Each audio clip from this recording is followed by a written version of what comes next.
Was that the eel with the gun that Saga by? I think it was. Holy shit. I saw the eel. There! There they are. Oh my gosh. And there they go. Eel with gun. Fly free. They're beautiful. Some in life notifications. Mogsy's streaming Hollow Knight. He's doing the grass speed run. What's the grass speed run? The one where you cut every grass in Hollow Knight. Oh. So you become lawnmower? Yes. Or a weed whacker? Yes. Is that SCP-999? Yes. That is exactly what that is. Oh. Goodbye. Gone forever. We had a sort of problem between this one and the last one because I looked up, or I checked the not the waiting room. There's one. Oh. Right there. Yes. And there. I'm guessing Zoe's your favorite character now. Yeah. And the characters trans are gonna be my favorite, that's obvious. Is Bramble your favorite? Yeah. Oh. I didn't know that. I'm sorry. I think it was my favorite. Hello.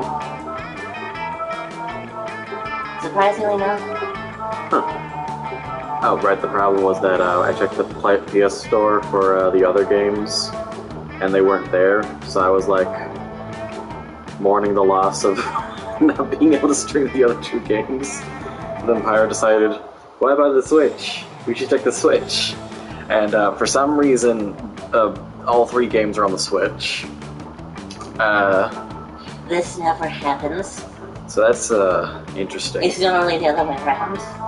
So, you know, we're going to be getting those, and all the DLCs. Apparently Camp has playable Zoe, and dateable this game's protagonists.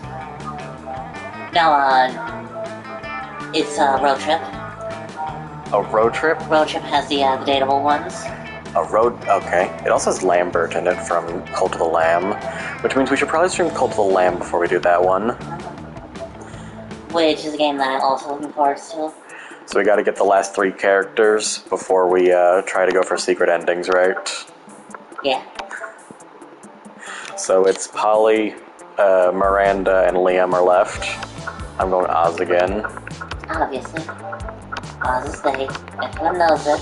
What's this character's name again? Yeah, that one. Oh, my controller isn't on. Don't mind me, I'm just an idiot. Amira. So it's Oz, Amira, Brian, Vicky. Like Vicky? Mm-hmm. Cool. We're back to yellow and blue, like the olden days. Blue is still kind of my favorite color. I just like blue. Friggin' fan is on 1 and it's throwing me off so bad. Yeah. Yeah. Hot or not, take this quiz to find out how to deal, Crazy X's, how to deal when they won't go. And they just won't go. We finally got a new PlayStation charger.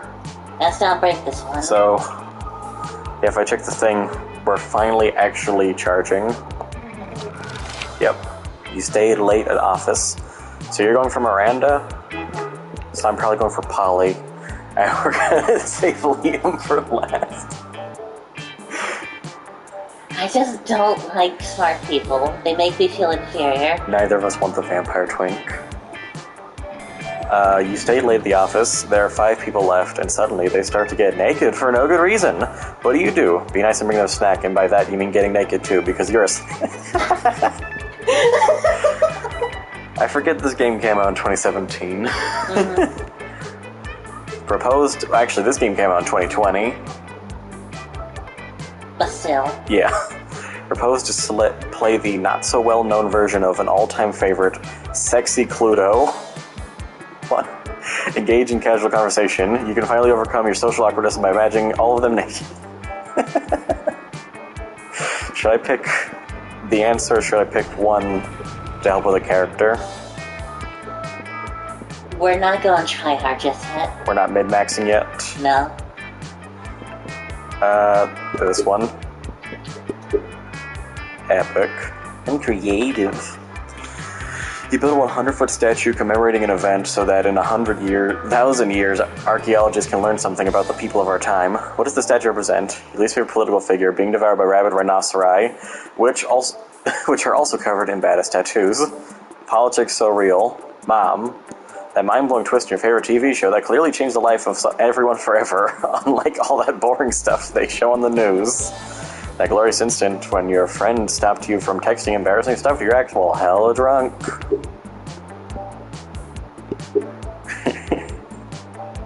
I'm creative.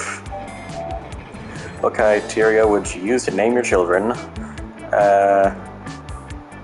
Calculester, Damien, Liam. Oh, that's Calculester. Zoe?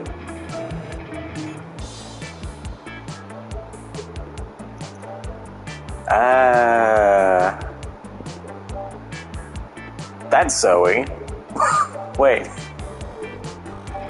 Non-heteronormative name to give them freedom to define themselves on their own terms. That's Liam. That's Zoe. That's Calculester. Who the hell's this? Something simple and friendly like Bobby or Mary. I don't even know. I guess I'll just pick Calculester. If I have to choose that, then I'm gonna have to be mean to her, and I don't want to do that, so I'm just gonna go with the option that I'll probably choose just in general. That's Liam? Ah! What would be your dream first date? A wild party in international waters. There's Polly. Professional meeting where you charm your date with some astonishing business advice. That's Vera. Crimes, Damien. Manly wrestling match. That's, Wait. that's Scott. Oh, that's Scott. Okay. A lovely walk in the forest after rescuing your date from a dragon. Zoe. Fierce by this starts a lifelong rivalry open to become something else. Booga Booga. Howdy. Zoe.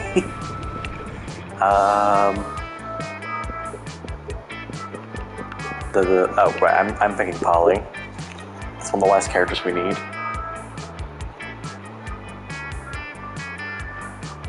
A fierce fight that starts a lifelong rivalry open to becoming something else would be Miranda, I think.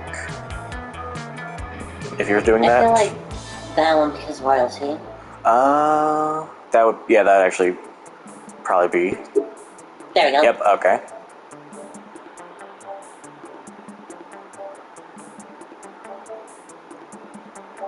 Trying to see every character. We gotta get every character at least once.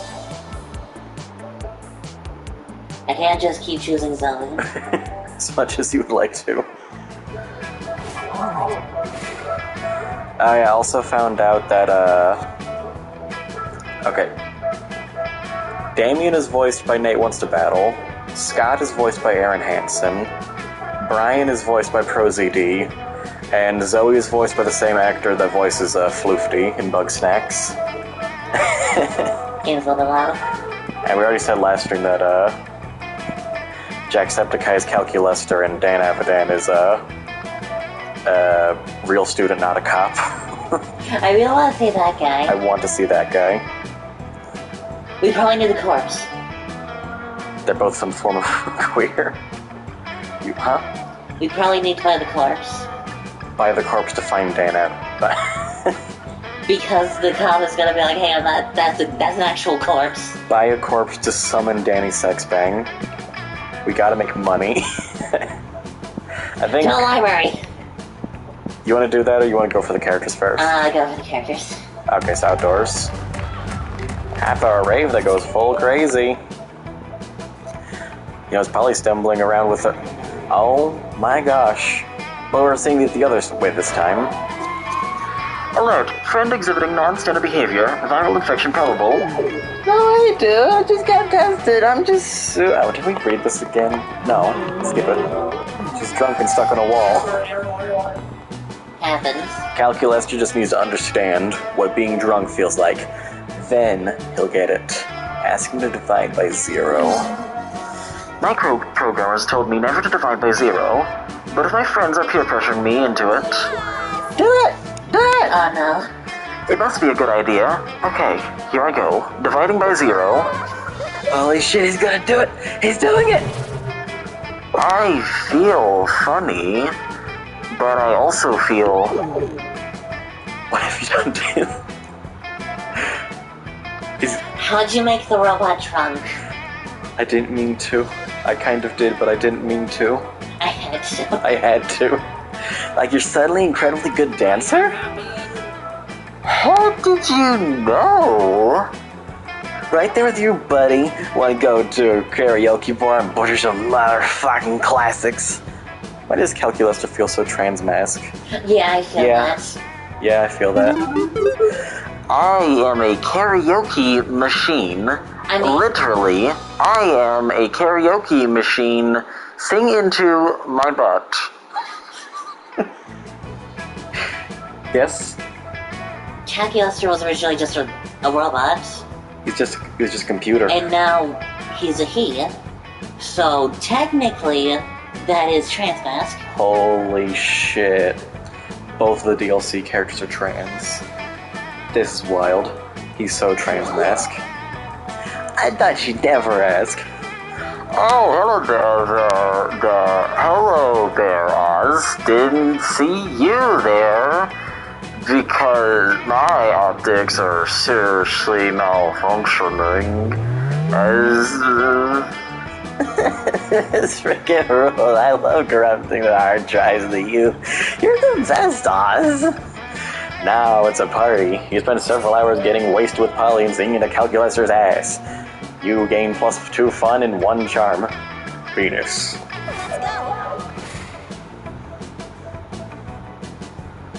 So you're going for Miranda this time? I know exactly how to do it. Oh? I'm gonna need money. You're going to pay off Miranda. I have a better idea. You're going to buy an object of sorts. Interesting. Bitcoin!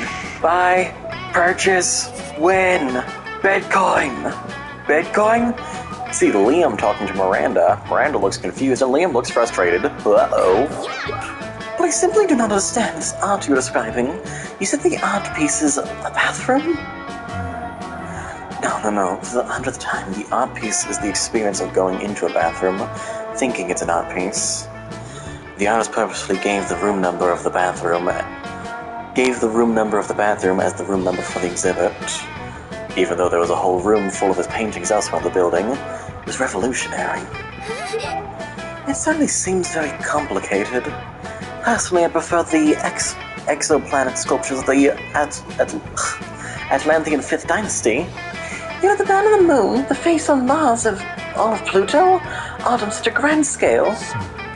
That's not art. It's populism at its worst. Miranda also feels trans femme. Yeah, I feel Yeah. that. True. I mean, she is pink, wearing blue, and the jewels in her crown are white. I think they're all queer, actually. Well, I mean, they're all bi or pan at least. So, all 12 of the main characters are at least some form of gay. I already read that. Well, I don't think that bathroom business sounds like art. But how are we supposed to discuss art if we can't even agree on what it is? If only someone could come along and provide a satisfying definition of art, I would be so pleased. You've got this, no problem. It's so simple. Art is a method for I can pick the non-binary flag from Liam. Oh my gosh, you're right. Oh my gosh. It's everywhere. It's baked in. It's like in the Matrix. I can see the code. Art is a method for making worthless things into very expensive things. Art isn't art unless it makes you feel bad feelings inside. Top one's Miranda, bottom one's Liam. I think I've just expanded your minds. I see the world differently now. Everything has changed. Oh, how true. I mean, I've always seen that with the trans colors and the bi-colors, but now I see it for all the colors. True. Mars was just a bunch of sparsely populated red rock before Giblet Grinston completed his masterpiece. Ooh, hi. Howdy, Max Epico. We're playing a very different game from Spooky's Jumpscare Mansion. After that, he was able to sell it to the Arcturans for $1 trillion doubloons. The Martians weren't happy about it, but you know what they say? Sometimes we'll suffer for others people's art. That last bit is the only part of what you're saying that I agree with. That's what happens So that's what happened to life on Mars. You gain some new knowledge about the solar system, and also +2 smarts and 1 charm. Let's trade. Everybody choose a song. Say your choice out loud.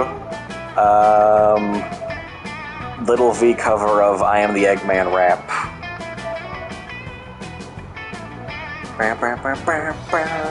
Little V, stay the fucking side.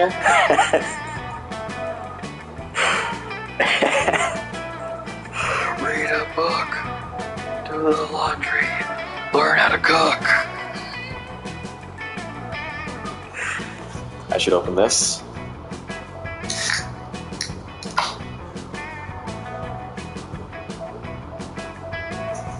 Three, 2, 1.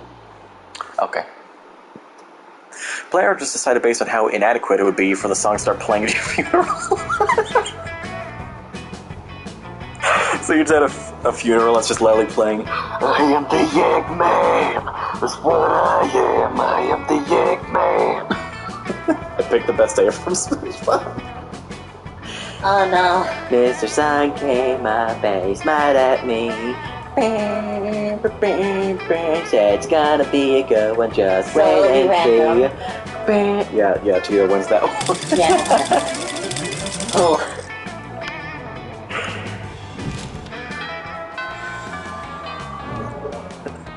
Honestly, that doesn't play at my funeral, I'll get mad. True. So can you afford item? Make sure. Ah, you missed me and my shit, huh? Worry no more. All this shit can be yours if you have the money. Not me, though. You can afford everything. You become Ghost? Give me this. If you become a ghost, you woo Miranda? I'm feeling that at least will work. Polly and Calculester again. You like sitting with Calculester and Polly at lunch because neither of them eat. So you've got plenty of space on the table for all your minifigs. And also it's a guaranteed event instead of just an ending. Oh, that's true. Suddenly, Polly grabs Calculus's arm and points excitedly at the vending machines in the corner. Okay, wait. Oh, this is this one. Okay, it's been a while since we read this one. Impossible. Vendronica and I have a purely platonic relationship. No way, dude. Take a look at their insides. No drinks, dude. She's thirsty. For drinks? For your shiny metal ass. Current status, highly uncomfortable with this topic of conversation. This sounds like the kind of thing that's none of your business. Time to interfere.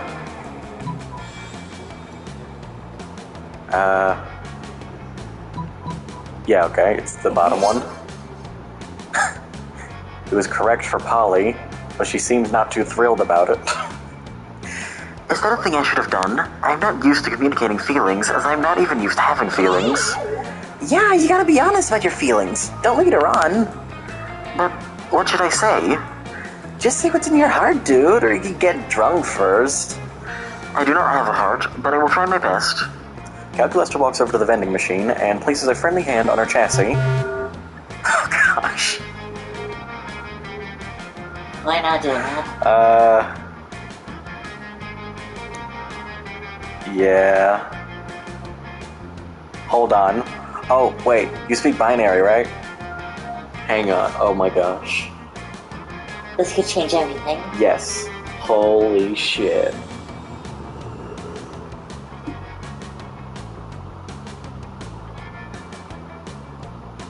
I'm taking this opportunity to take several sips of drink.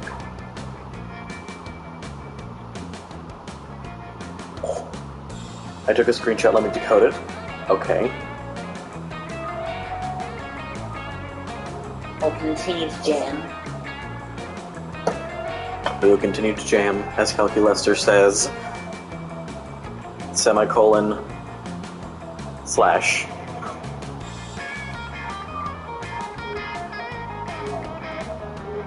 What we're doing over there?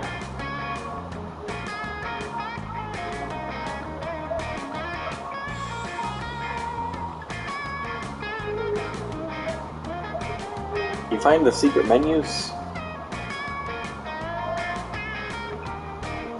You're making Twitch. Ow! There, Well, he showed up though. He shows up there. He didn't show up in chat. He showed up on our TV, right?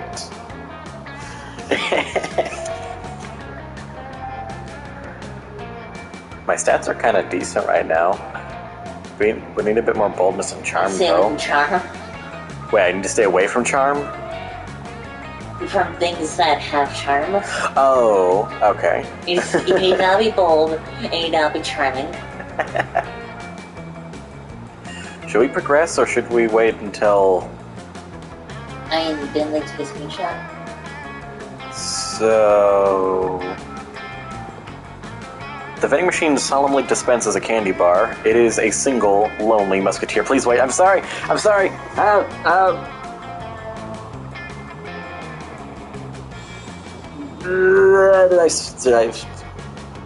Did I ruin everything? I'll just sit here and wait. We'll sit here And hopefully it's intelligent. and we'll wait.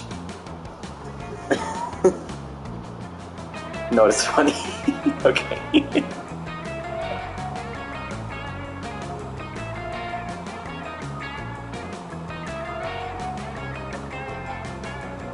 How does Molly wear lipstick? She's dead.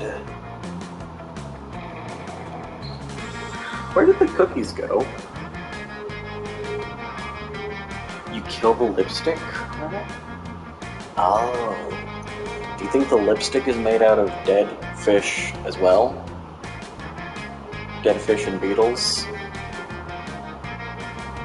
It's special lipstick that kills you. Oh. I mean, she did say that she died by kissing death.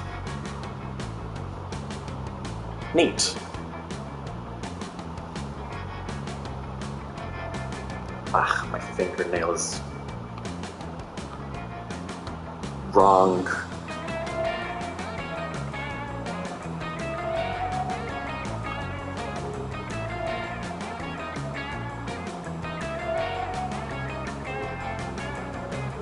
I should get. Oh, you can continue now. I'm crank. Okay. She is disappointed, but seems to understand my position. I hope our friendship will survive. Sweet, free candy. I don't eat food, but I love candy anyways for some reason.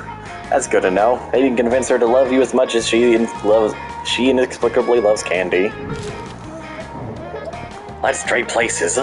Everyone choose a place. Say your choice out loud to the rest of the players before clicking. Okay. Does it have to be a real place? Probably not. Alright. Bikini Bottom. Gotham City. That place in the Universal Studios in the Dr. Seuss area, the water playground area, the place where there's like a shower head that like traps you inside of a cage made out of water.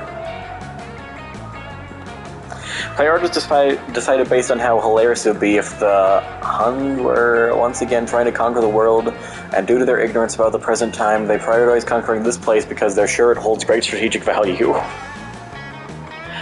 So, Bikini Bottom, Gotham City, or a singular water feature. Ah, geez, I just gave myself a hint, you know? Trying. That means they would have Batman against them. Oh. If they were getting stopped by Batman, getting stopped by SpongeBob, We're getting stopped by Universal Studios employees.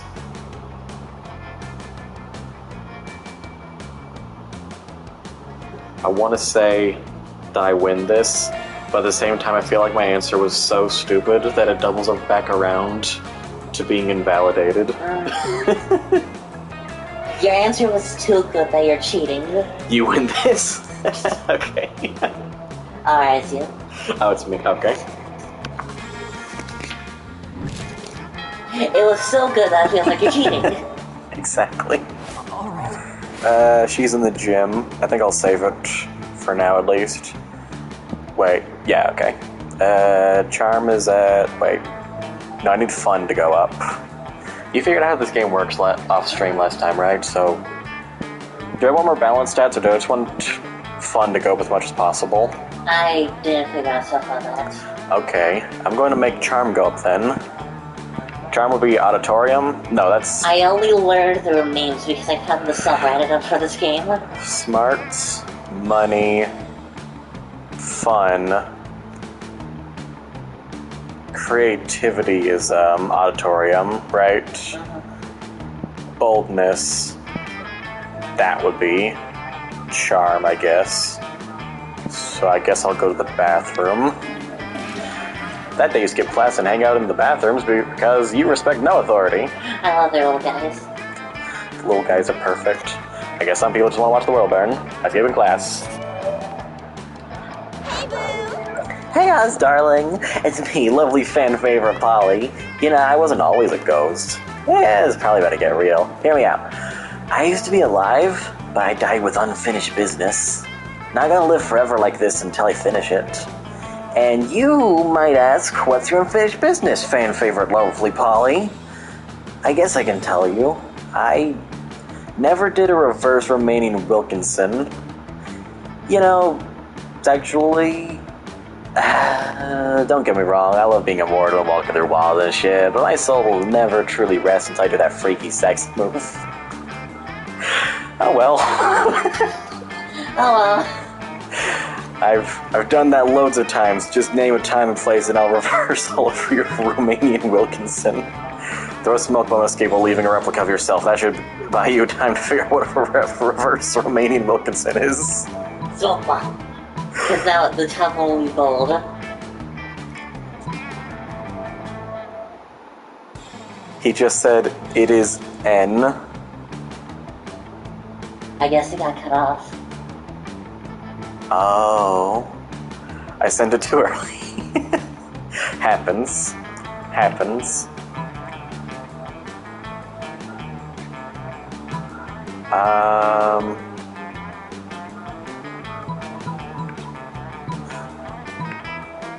I can really see either of these being the correct answer.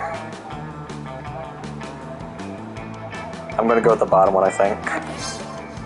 You throw the smoke bomb you save for these situations. You swiftly hide, leaving behind an exact replica of yourself made of macaroni and Play-Doh. Whoa, Oz, I don't know if it's just me or all the smoke I'm inhaling, but you suddenly seem more attractive. You look just like someone who knows how to enjoy a good reverse Romanian Wilkinson.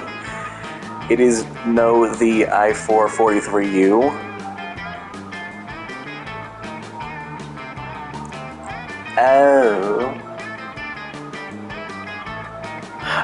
Okay. I see. Thanks, Calculester. What a treasure. Oh, I do that. What would we do without Calculester? Perfect! Your plan's working just as intended until Polly pats her replica on the shoulder, making it fall to the ground where it tragically breaks. Suddenly turning into a load of macaroni. Classic Oz. Not gonna say anything in reply. Whatevs. What if we go full reverse Romanian Wilkinson on prom night? You bring the supplies, I'll bring my sexpertise. You know what I'm talking about. See you soon. That was easy.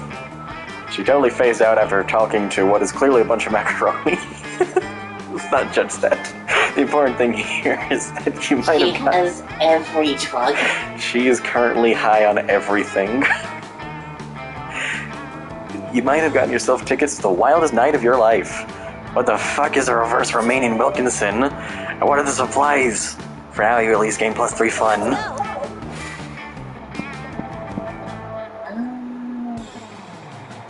I mean, I have the... I guess outdoors. I Yeah. have the blankets. Oh, yeah. Yep, same thing. You see Miranda and Vera chatting away, their eyes gleaming the gleam of the scheming. What? Crowd service isn't doing nearly as well as I thought it would. Alfred and Vicky. I just see those colors everywhere now. Wow. Greetings, fellow classmates. Would you like to be a customer? Once upon a time, serfs were only for the rich and fabulous. Okay. Like Vera and myself. But now, thanks to our app, Crowd Serfs, you, too, can have your very own crowd-funded serf. The app is being generously funded by my royal family, who wish for everyone to experience the joys of royalty and get richer off of it. I think our business might be failing because the serfs are simply not of high enough quality to maintain customer interest. I do not give a fuck. The serfs need to have more enthusiasm for their jobs. We need to recruit from the right locations. Is that one, therapist? I just look into her eyes and I can't say anything. I can't muster anything. I feel nothing, and I'm scared that I'm gonna. Oh my gosh, I don't fucking care! Don't be absurd. If there's one thing being royalty has taught me, and there's definitely more than one, it's that you can trick anyone into doing anything as long as you give them the right incentives.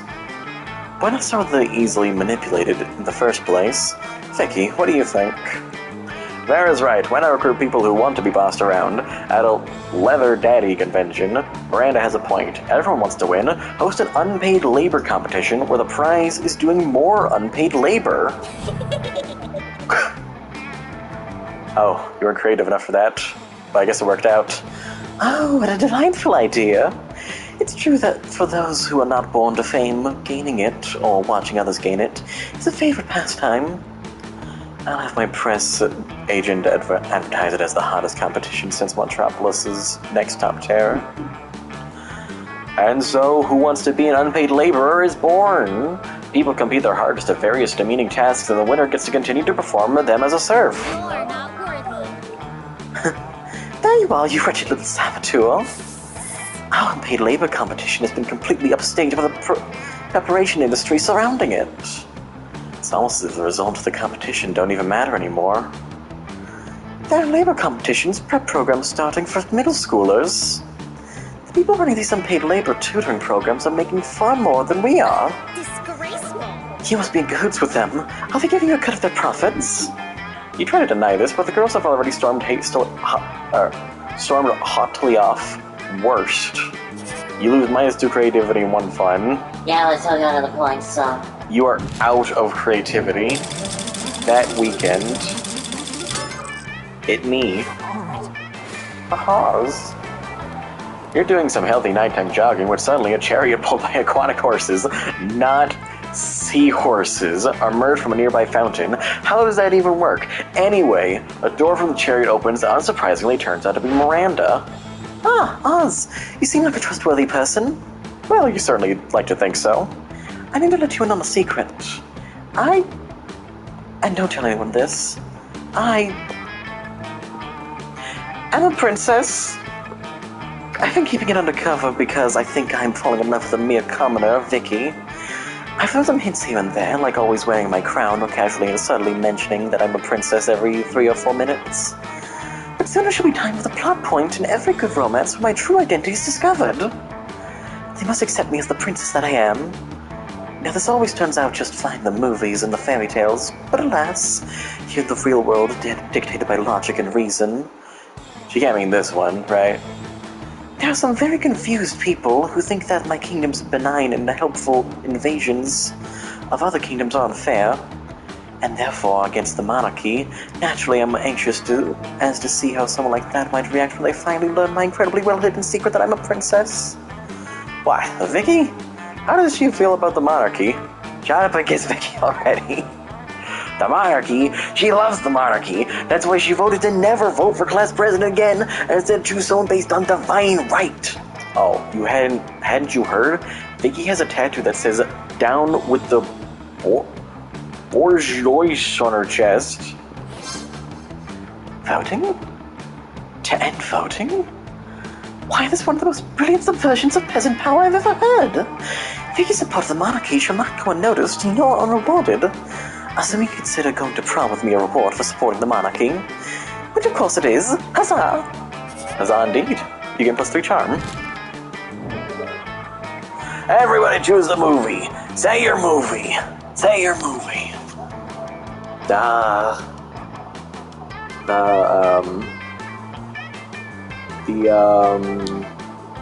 Sponge Out of Water. The frickin' The Godfather 3, the bad one. The Ratchet and Clank movie, which is literally just the cutscenes. Players decided based on how bizarre an action figure based on selected movie would be. Start debating now. Sponge Out of Water action figures already exist. Ratchet and Clank action figures already exist. So it would be weirdest if they suddenly made action figures of The Godfather, I guess. I'm so sorry. Oz wins. Alright. Oh. Don't go with class. I don't think I need an item yet. Should I try to keep all my stats balanced, do you think, or should I try to get more of something? I feel like... probably try to get more boldness. I should have went with my gut. Sausage party. Then you would have won for sure. I'm going bathroom again. Is there only... Oh, on the way there, you run to Mamimi, the Oni girl. She offers you some for a weird Japanese energy drink. You take a sip. It tastes crazy as hell. You need to check the contents of this shit. Guarana, seed extract, bosonic acid, benzoic acid, 50 milligrams of caffeine, and 100 milligrams of boldness. Well, it wasn't bad at all. You gain +2 boldness. Thanks, Mamimi, and proceed to the bathrooms. Suddenly you see Polly vomit ectoplasm all over her cell phone. You rush to help her. Just got my 97th hey as an opening line on Tinder. I just had to puke out of pure boredom. Hey? Hey? What am I supposed to do with hey? What happened to reaching out to someone with a fierce dick pic? People are just copy-pasting hey and sending it to every other mod that looks halfway interesting. What about you? You a hey person too? I hope not. If you read the Tinder profile of a fun-loving spectral delight said to myself, what would you say to me?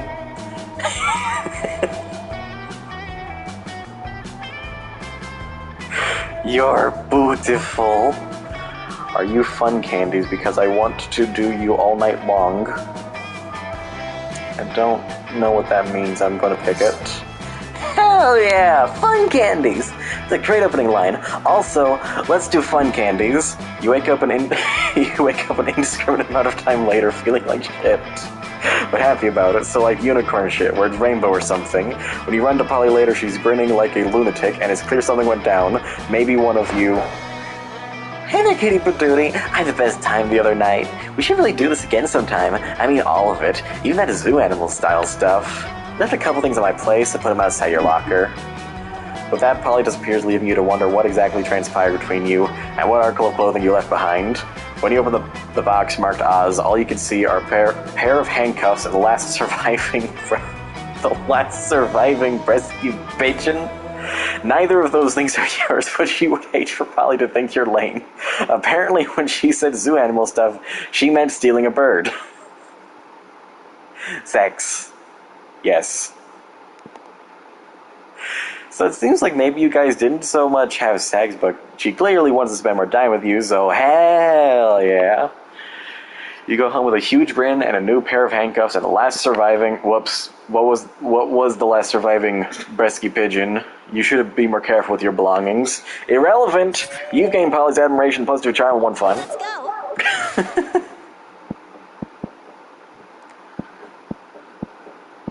I feel like I should probably get more money. Yeah. You're mining Bitcoin. Woo! Cryptocurrency. You spot Miranda and Scott in the vicinity. It seems like the perfect opportunity to test your new blanket. It's go time. It has begun. You wear it as if you were a spooky ghost and approach them with a spooky boo while Miranda's explaining something to Scott. And that's why those treacherous air people are the absolute worst, and also most likely tied to the disappearance of Mars Ergo. Oh, what's this? A ghost. Perhaps a foreign exchange student. What are you talking about? Ah, yes! I didn't see you there. So ghostly. You guys are joking, right? Are we reading this again? I don't know. What do you think? What do you think?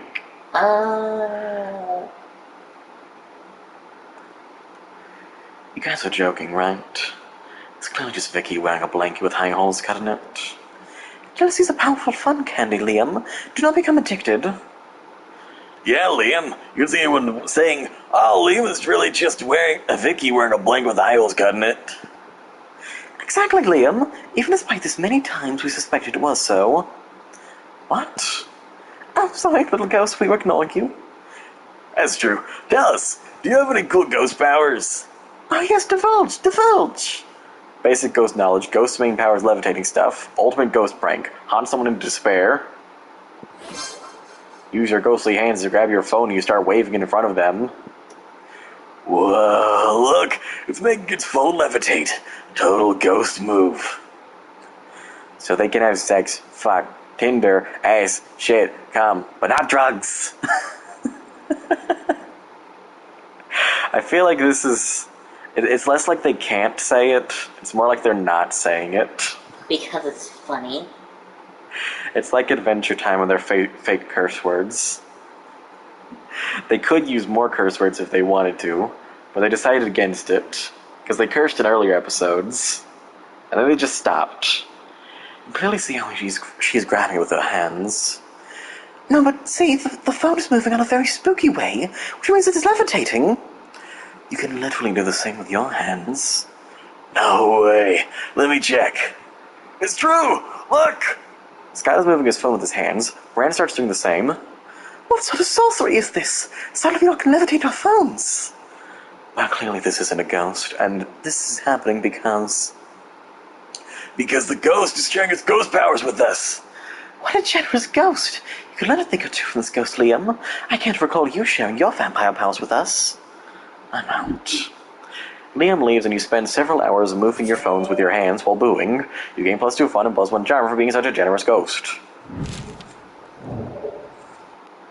So I guess you could say that we are both going ghost today. Everyone chooses an object. Empty tissue box. Lego on the floor. A disappointment and a weapon. SpongeBob plug and play. Hell yeah. Player was decided based on how cool the next indie sensation selected object Knight would be, where the hero's main weapon is the selected object. Start debating now. It's a Shovel Knight reference. Oh my gosh, it is a Shovel Knight. Empty tissue box Knight. Discarded Lego Knight. Or SpongeBob plug and play Knight. Yeah, that's that. I was thinking. Yeah, Tito wins that one.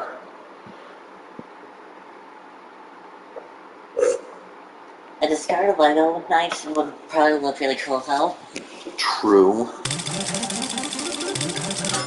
Eyes. Noon. All right. Who's this? Scott and Polly are sitting together, laughing their metaphorical asses off.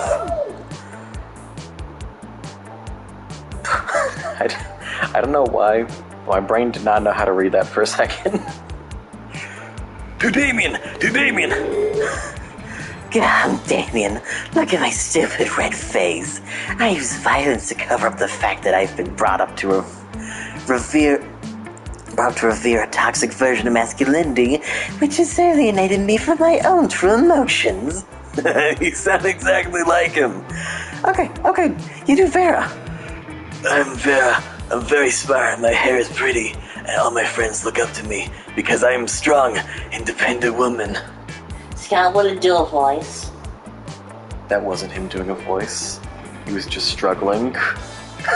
That works too. Scott, I'm not sure you understand how impressions work. I'm not Scott. I'm Vera. You can tell because I said my name just now.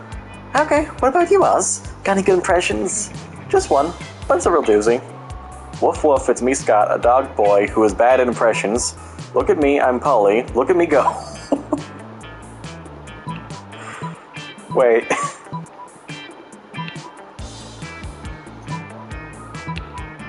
No, picking Scott would be the Polly option, right? Yes. Yes. I know you're doing an impression of me because you said my name, but Scott looks fucked up. Yeah, that face just... I keep pointing it out every time that face shows up. It's just... It's jarring. Having issues. Oh my god, this sounds exactly like him. it does. That face. Yeah. Yeah, remember that time we took that impressions class and we had to introduce ourselves? Oh yeah, I guess I did say woof woof, it's me, Scott, a dog boy who's good at impressions. But I didn't yell like that. I'm sorry, are you the real Scott? There's two absolutely identical werewolves in front of me and I can't tell the difference. Polly insists on a smooching contest to determine who the real Scott is. You end up winning in more ways than one. Let's go. Epic. No sooner have you sat down at Damien and Miranda's table than gives such a sibling vibe, dude. True. No sooner have you sat down at Damien and Miranda's table than a haunting melody fills the air.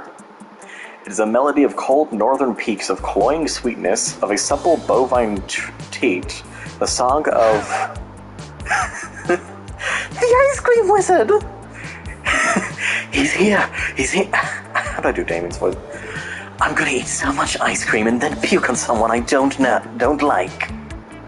Oh my goodness, the ice cream wizard only comes but once per solstice, during the hour of the ascended pancake. You see an old dude in a floppy blue hat pushing a refrigerator cart with "This shit magic" painted on the side. Ah, so many great options to choose. Should I get a magma bar, brain destroyer, chocolate boomstick? What about fear of death, a frozen cobra, berserker berry blitz? The wizard's frozen treats invariably turn me into a fraud for some reason, but I simply have not tried the right one yet. What to try? If only someone would suggest a solution to what is truly the most difficult problem I've ever faced. Try those sugar-basted Prince lips. Beat him up and take all his ice cream. I would love to choose this one, but I physically can't. I would if I was able. There's a player was controlling me. He's underneath the table. But of course, I always have to find a prince to kiss me out of being a frog. Why'd I cut out the middleman? Prince lips? Gross. I already got a pair of those attached to my face. What? Where? Here, where my mouth is. Wait, Damien, you're a prince? But you hide him so well. Gee, thanks. Miranda's not paying attention. She's already traded the ice cream wizard several gold ingots for a pair of sugar-based Prince lips. Oh my, I can taste the enchantment already. Miranda finishes the Prince lips in 3 graphic smooches. Afterwards, lips are pretty cold, and she invites you to help warm them up. We both did a kiss. This is great news. Everybody chooses a video game. Say your choice out loud to the rest of the players before clicking. Damien, don't flirt with the lesbian. I didn't even feel like flirting. I just felt like Damien. I don't know if he was flirting. I think he just wanted to. I think he just wanted acknowledgement. Video game. The upcoming Hollow Knight sequel that comes after Silk Song starring Zote, which will come out eventually. Battle for Bikini Bottom. That's fantastic. DNF Duel, the fighting game that died almost instantly. It's me. It's you. Players decided based on how educative it would be to make the video game mandatory in all sex ed classes. I just realized all my answers have been SpongeBob related. I thought you were doing that on purpose. That's wild. Wait, okay, so how educative it would be. So, a Hollow Knight game based around Zode, which will definitely exist one day. DNF Duel and SpongeBob.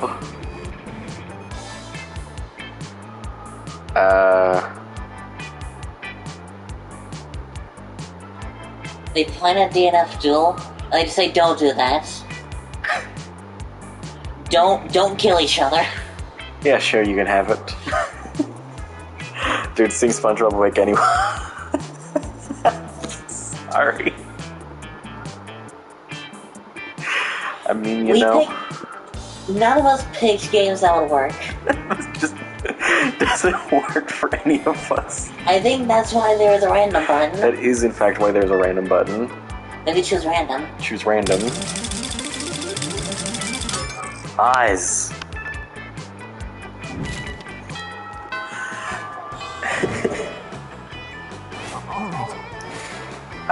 Where's the shop? Auditorium. I feel like I need to buy something. As I read this article on how money causes pocket cancer in the long run, you don't want to get pocket cancer. Quick, give me that dangerous money you have in your still healthy pockets.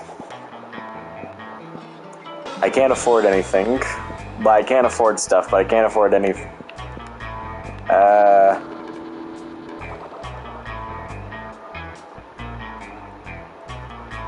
I'm going to buy the glasses.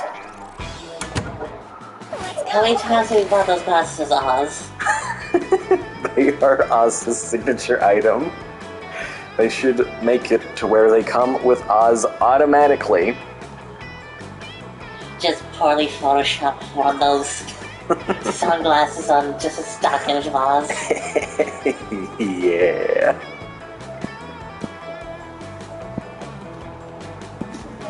Probably need more money. But outdoors when the next one can happen.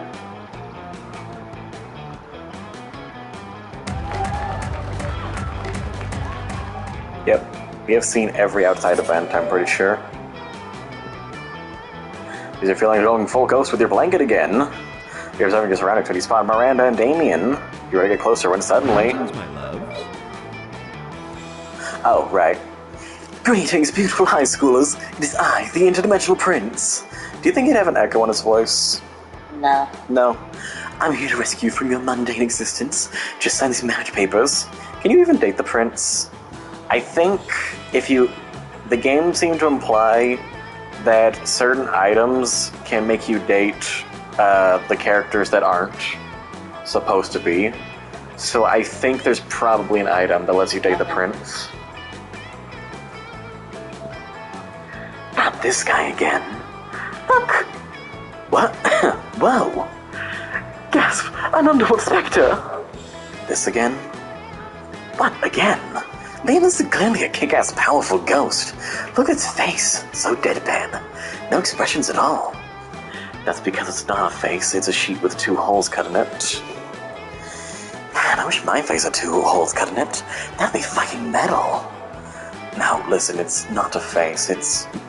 Ghost friend, help us! Save us from this interdimensional creep! Yeah, do something. Something ghostly. Boo. Throw a rock at the interdimensional prince. Oh, ouch! Inappropriate. The only violence I tolerate is the violence of love, when a man forces a pure love onto his non-mutual lovers. That and the violence imposed by my army, usually alongside the former type of violence. I'll be back for you, my young lovers. And Zoe retreats into his dimension. Superb!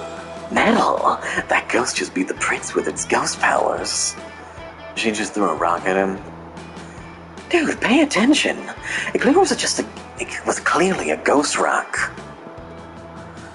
What's the difference between a rock and a ghost rock? One is a rock, and the other one is a fucking ghost rock. You didn't realize you didn't answer my question, right? Ghost rock. Huzzah! Yeah, throwing a rock at your problems like a champ. You gained both 2 fun and 1 boldness. That weekend. This game is awesome. You. Having a quiet evening with a coconut and totally not human flesh flavored smoothie when Polly phases in. Sup, Vicky? You plan on coming to my death day party? It's gonna be it. It's gonna have like all kinds of reminders of the way I died. Guillotines, quicksand, alligators, and all the food will be poisoned, of course. Wait, what? I expect this girl die again. Yeah, I've been thinking about it. I'm really into the idea of sharing my afterlife with a fellow ghost, you know? Think of all the cute ghost dates we go on, going to haunted houses on Halloween, actually haunting them, walking through walls to get where we want to go, appearing in turns to reveal perspective and truth to greedy old misers who don't appreciate the holidays. You know, the classic ghost stuff. Well, I also kind of wouldn't hate dating Oz, so I guess my question to you is, what do you think their death day party will be?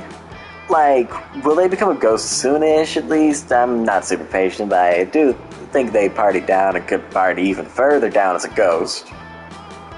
Oz, that reckless bastard eats gluten. Gluten, I tell you, they'll be dead by noon, probably. Oz is going to be around a long time, trust me. They've already have a place reserved in a retirement community, and have taken up bingo, and become an expert knitter. Game over, I mean game not over, not for a long time. They're going to die an old monster. Gluten? I knew Oz lived life on the wild side. It'll hopefully take them right into an early grave. Hopefully. Ideally the grave right next to mine, and we can party for all eternity and make random noises on sound recordings. Like this. Wait a second. Do that again.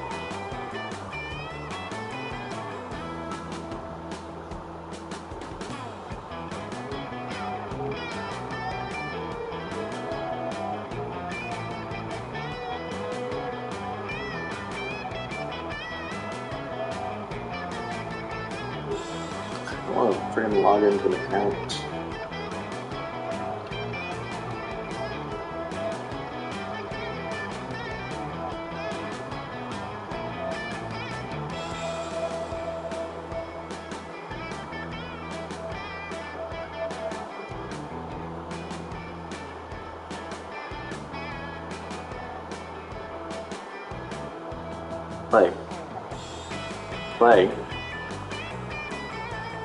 Play.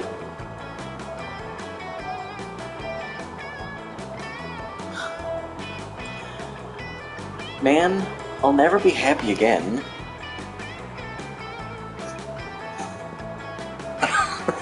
If you decide to die anytime soon, you're welcome to come to our ghost raves. They're gonna be ghastly. Well, you're not really sure how Oz is going to feel about how excited you all are by their impending death, but hopefully they'll be psyched that it's the death of Brood and eagerly waited by Polly. Pokemon reference! Ghastly. Oh man, how awkward is it going to be if Oz is actually in love with Scott and now you're all psyched about their dying for nothing like a sociopath? You gave us 3 fun for setting Oz to an early awesome grave.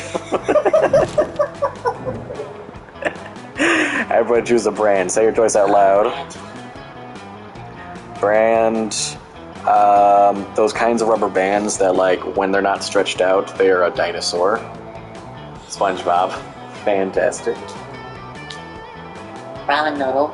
Epic. Third is divided based on how normal it would be to name your first child after the selected brand. Start debating now. Ramen, SpongeBob, or rubber band? They call it silly bands. Silly band. SpongeBob.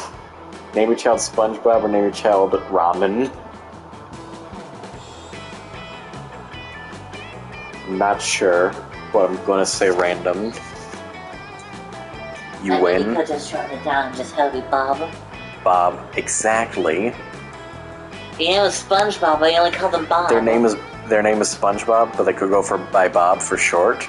But no one ever knows. But some people be like, what's this short for? Is it short for Robert? And they'll be like, it's short for SpongeBob. And they'll all look at them and they'll be like, yeah, I know. Oz. Oz.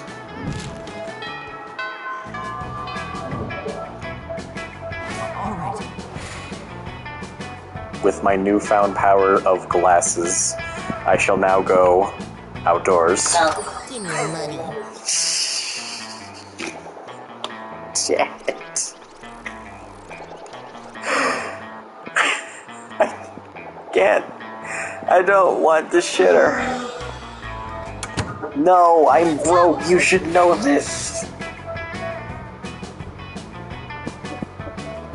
where do I go? What the?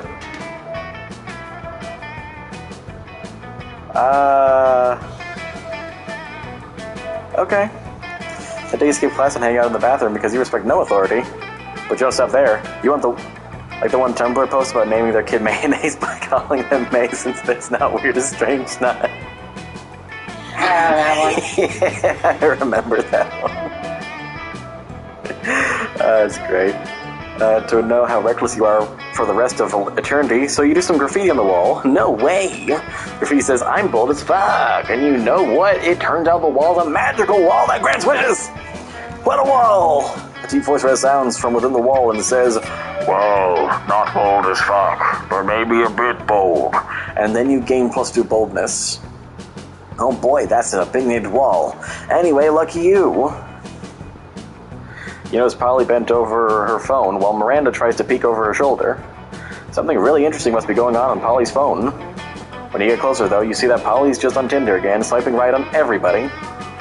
Miranda seems entranced, though, a little worried. What did you say this was called again? Tinder? And is an app for finding true love? Sure. How But majestic. I never knew. I spent countless hours going to royal balls and kissing frogs and pretending to be in a magical slumber.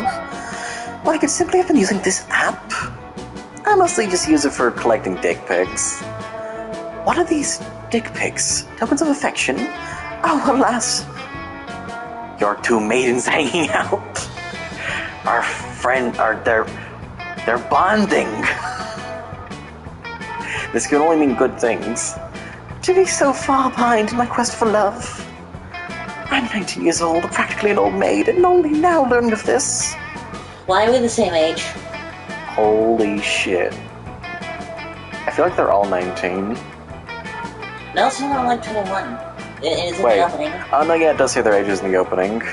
Isn't one of them's like frickin' 2 million years old or something? Yeah, it's vampire. Yeah, Liam's like 2,000 years old, and then Zoe's basically like 4 million? 4 million years old. How will I ever make up for lost time? Don't worry, I'll coach you in the mysterious ways of Tinder. You'll have a whole harem in no time. You still don't have Tinder? Why should you worry having Tinder when you can actually own Tinder? Why don't you just buy the entire company?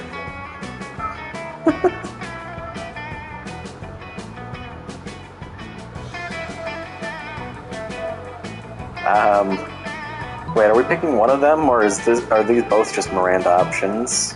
I don't know. I don't think Polly's an option in this.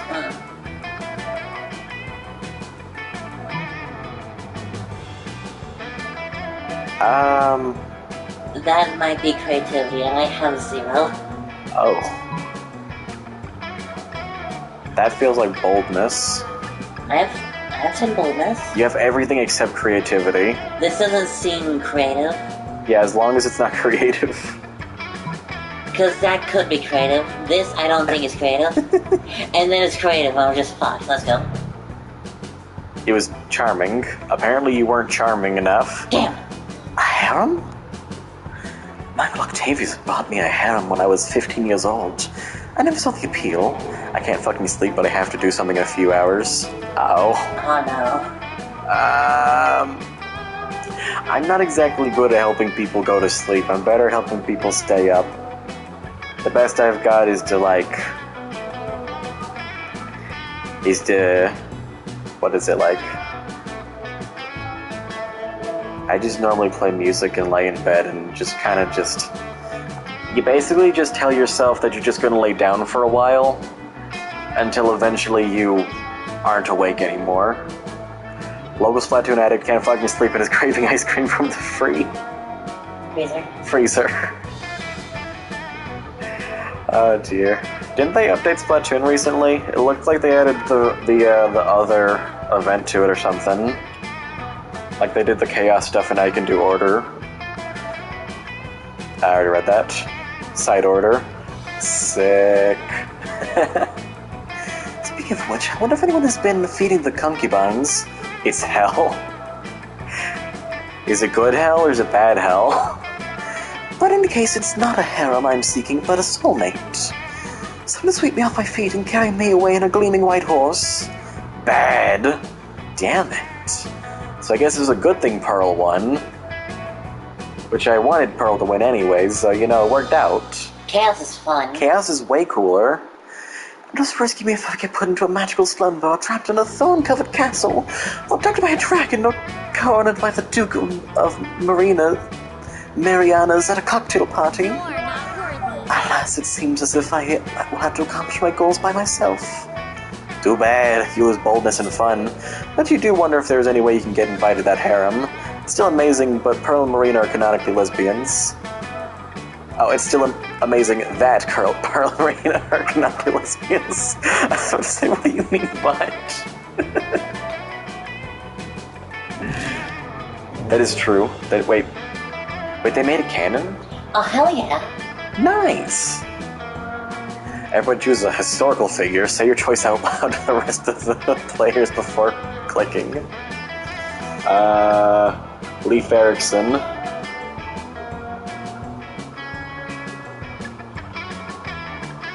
It's canon in foreign translations. Oh. SpongeBob. I mean, in that one episode, he did become a historical figure. What's your one? Goku. Goku. It's you. Picture this. 5 years ago, these historical figures time traveled to our times, and now they live in the present time. And only one of them can remain here, and who stays will be decided through a series of PKMN battles. Pokemon battles? Player order is decided based on who would win. Goku will lose. He cannot think. Goku would not win a Pokemon battle. So it's between Leif Erikson and SpongeBob. SpongeBob is a main character, but he's also... SpongeBob has fucking Bubble Beam. Oh, if Wait, they were the Pokemon. Are they doing the Pokemon battles? Then I feel like Goku might have a bit of an advantage. The evasion. His evasion Nothing would be able to hit him. His evasion would be quite high, wouldn't it? But his blast would take like 2 turns to charge up. But you couldn't hit him. I just picked an overpowered character accidentally. I didn't know. There's a clause. Oh.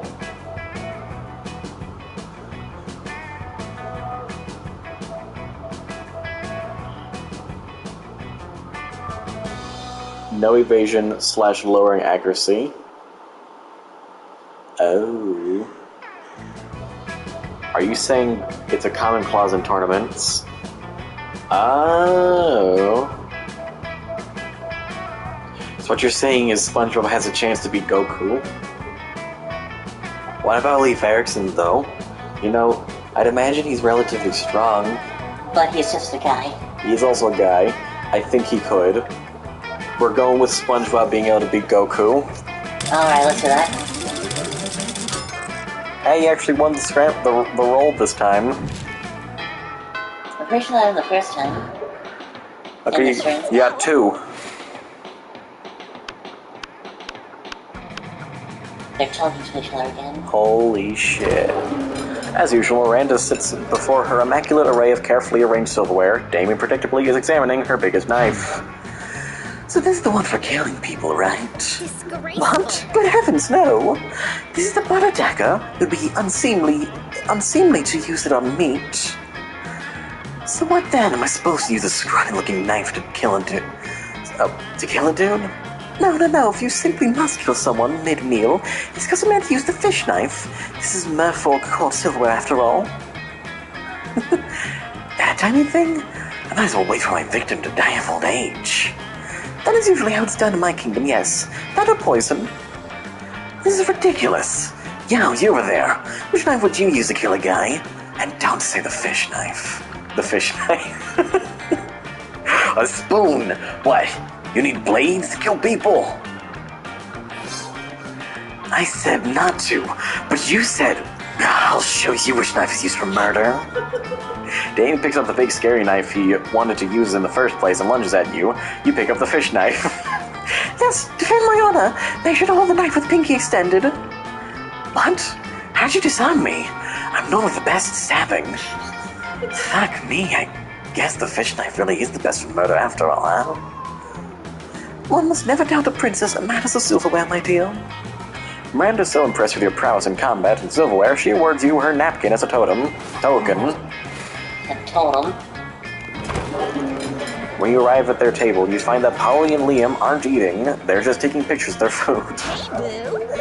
Welcome to the don't need to eat, so we just take dope food pic zone, baby. We believe that food, like heavy construction machinery, should be seen and not tasted.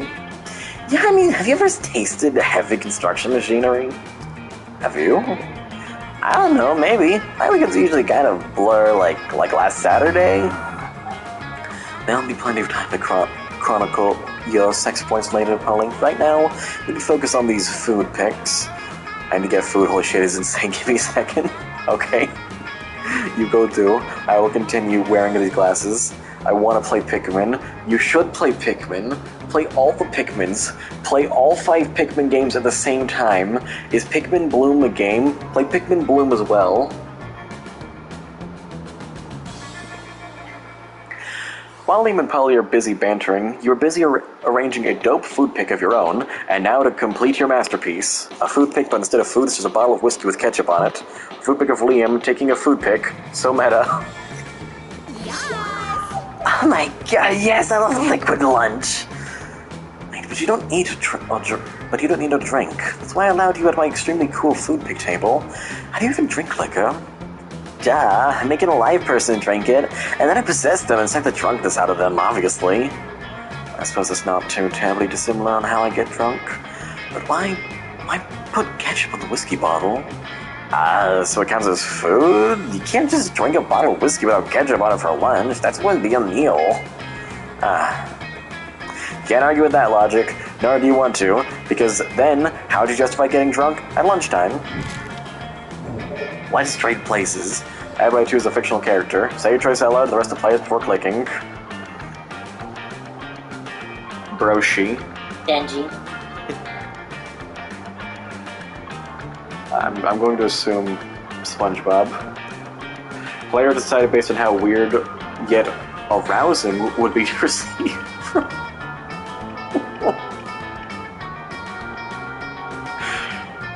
From SpongeBob, from Chainsaw Man, or from Broshi. Denji is 16. What? Denji is 16. I'll sit this one out. No. Time out. No.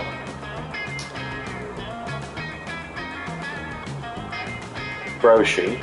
So yeah, we're going random.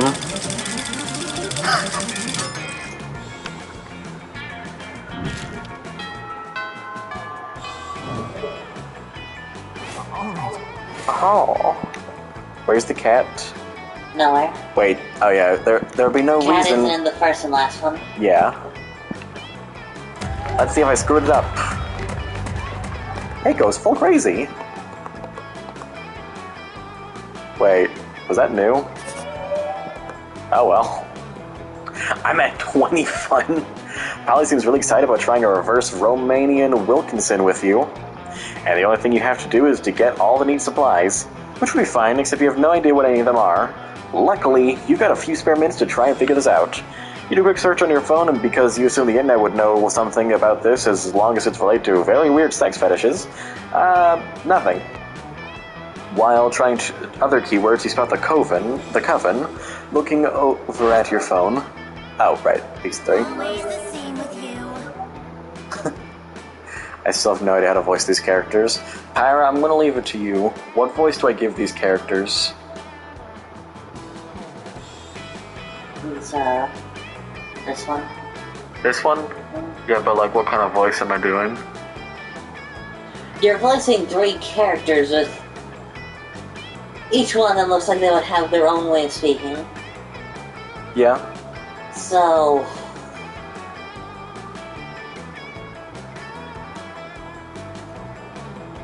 Bad news, no ice cream. Damn it. No! Maybe good news, blueberry muffin. Okay, all is well.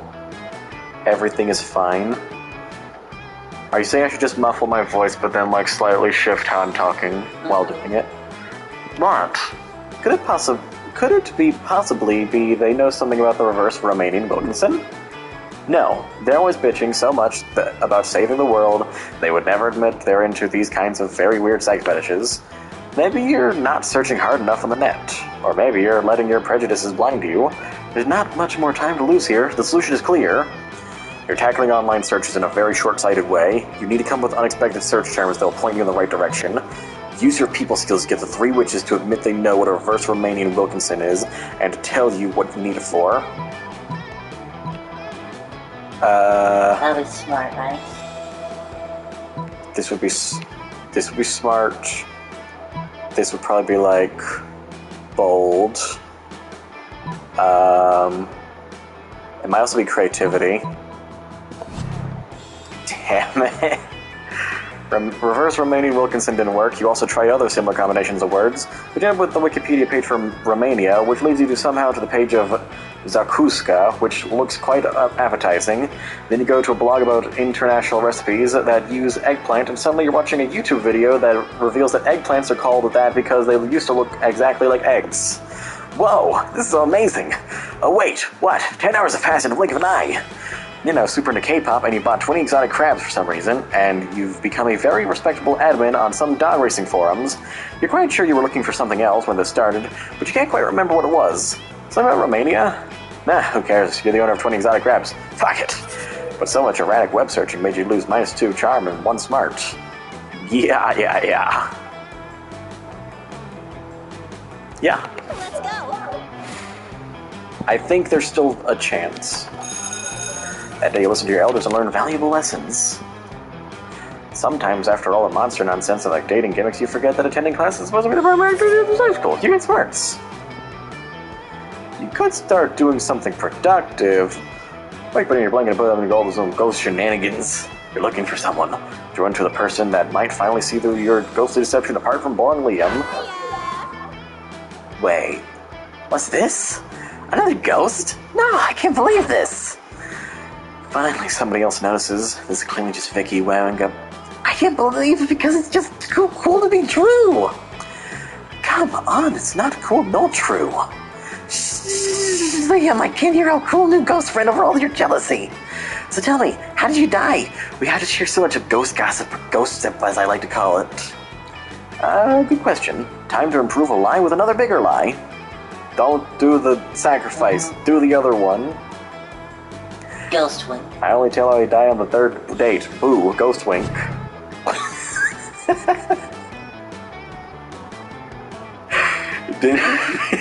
Neither of them work. What? That's probably just a big lie. I bet you're just an idiot who decided to wear a blanket to imitate a ghost. Finally! Then you die in a stupid way like asphyxiating under that blanket. And then you were cursed for dying in such a stupid way with the ironic punishment of having to wander the world in this very realistic ghost look. You are literally a ghost. You know what ghosts are supposed to look like. I know what this sexy ghost looks like right now. Disappointed. Bye. And she phases out. I swear, you're making my life miserable, you blanket-wearing moron. Your life is miserable now. You've totally lost -2 fun and 1 charm. Well, Hey, boo. see if I do. See if I do. Na, na, na, na, na, na. Let's go. little ghost friend? Huh? Prom? Not sure. I find your mysterious blanketish nature to be very appealing. But last time I met a ghost, it turned out it was just a person under a blanket with 2 holes in it. I'm still not completely over that. There are times when I fear Polly may turn out to be someone else under a blanket as well. To be fair, it'd be the case in this situation, so that's on you.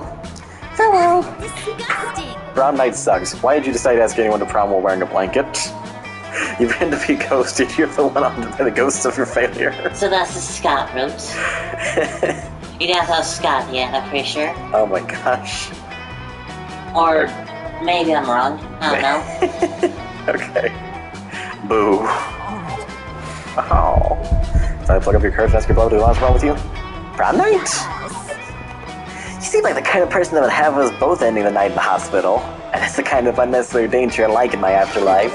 Let's go. It's time to make some wild and poor life choices. Prom was wild. You look very strange right now. What happened? Oz looks great, though. Yeah, Oz looks great. What happened to Polly? Prom was wild, but still not wild enough for the likes of you. So close to dawn, you decide to keep partying by improvising a dope after party in an abandoned manor house. Party with a group of classmates for days. Over time, people came and left. Some even died from too much partying. At one point, one of the deities of partying hard appeared, summoned by the deaths of your peers, which turned out to be a sacrifice to him. He declared you his heralds and bestowed upon you supernatural rad party powers, like endless confetti, whatever that means. And he joined you, and you all kept partying for another entire week, because that's how you roll. Dude, that giant wolf head from Adventure Time just gave me infinite confetti. Wow. Least corporeal student, best at whispering nasty stuff to birds. Delightful. Next time one of us buys the ghost costume, well, either you would choose Scott, or we should choose to not do anyone. Because I feel like ghost solo ending is probably something. Miranda started a nonprofit to help country. Yep, okay. Polly's drug cooking skills proved useful, and she became a chemist for the... Drug. It said the drug word. Cooking skills proved useful, and she became a chemist for the pharmaceutical industry. But in her free time, she still cooks the real shit. Her greatest inventions so far are watermelon-flavored ecstasy and a thing called LS Dope. Calculus uploaded his mind to the net and finally became the internet. Now surfing the web is 200% nicer.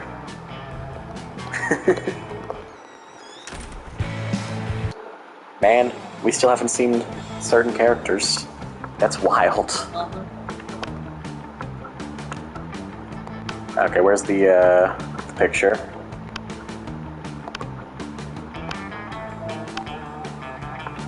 There. Amazing. No better distraction. We bake a cake. What does that say? Happy cake. Delightful. Doesn't look happy. It doesn't look happy. Anyway. So... it's just Miranda, Liam, and then technically also we still need to do the solo ending. Full game. One for each. Again. 1 second.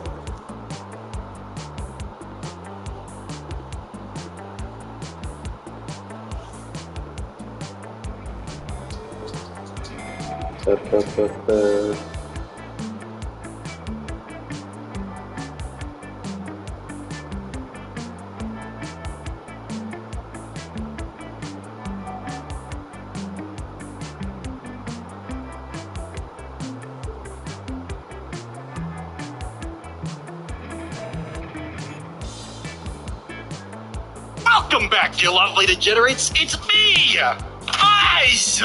There we go. I can do this. So that's the reason why I keep screaming at Oz. I needed that to be known. Sweet.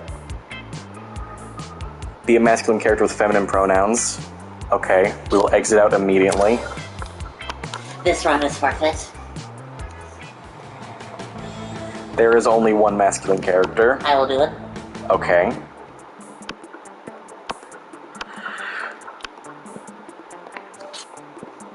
Does that mean I should be one of the other ones this time? Or it could be Oz. I could just be Oz.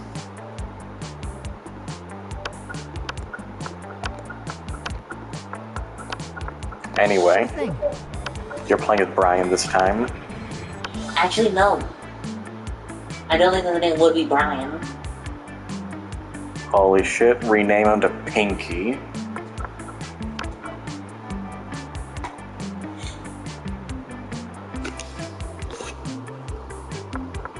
Yes, or did you have another name? Is that why you laughed? Pinky?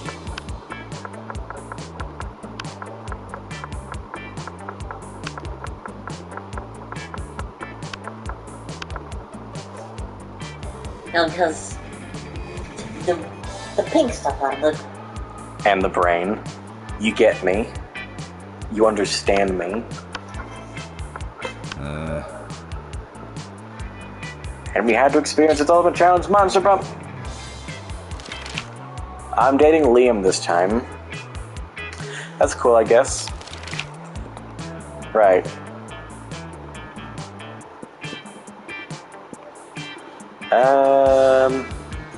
This one, I guess. Political figure. Okay. Which inanimate object? For a second there, thought I was about to make an object show reference, and my friggin' mind, like, broke temporarily.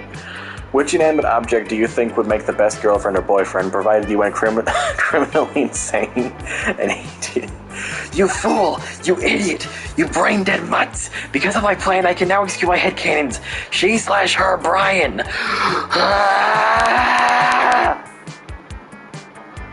Well, I would say that we've been had. We've said the world a better place. you know, you're right. Yeah. NATM, Sugar Baby Life, here I come. A human-sized pillow depicting a character created by myself. As a matter of fact, I have all the needed paperwork. I'm only waiting for the conservative, narrow-minded laws of our country to finally step forward into waifu and husbando territory as was clearly intended by God. Money. Oh, dear. You find a genie bottle, you can ask for whatever you want. What do you ask? Shinji and Kaworu to be canon. Zoe. Him to not be so cliched, a genie, and wishes so mainstream. Liam.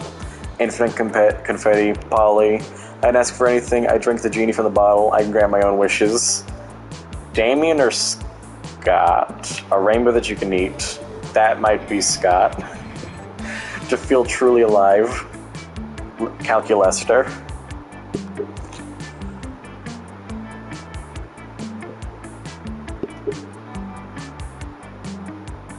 That was Miranda. What would be the most appealing in a love partner? Kawaii eyes. Miranda? Tentacles. Zoe. Soft fur Scott, 50 gigs of RAM, Liam. Very tsundere personality, Vera. A taste for party, Polly. Liam and Vera at the same time sounds kind of funny, to be fair. Liam and Kelly Lester just do the same. Liam and Calculester is even funnier, actually.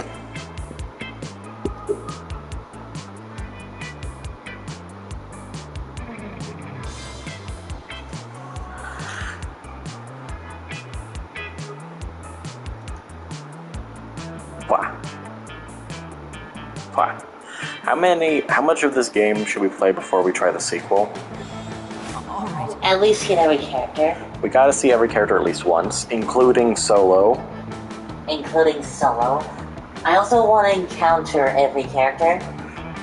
Oh yeah, we need to see every NPC at least once. Or, yeah. Unless one of them's like really rare or something. Like, frickin' seeing Yeti Zombie in the original PvZ. It's like, you want 100% the game, you just gotta wait until that thing just kinda happens.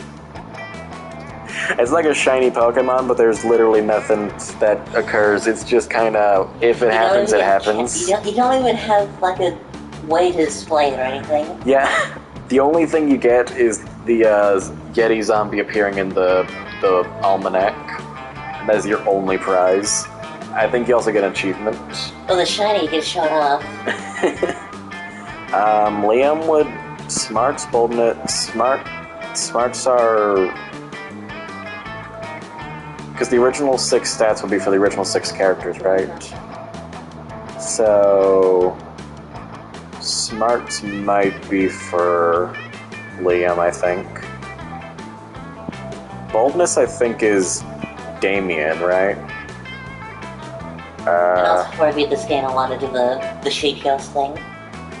Yeah. I want to see how that works. Okay, what are my stats even? Charm and fun are low. Fun isn't even necessary, I don't think. I'll go with smarts, I guess. Class. Look at my little guy. Look at my little guy. They know the answer. That day you listen to your elders and learn valuable lessons.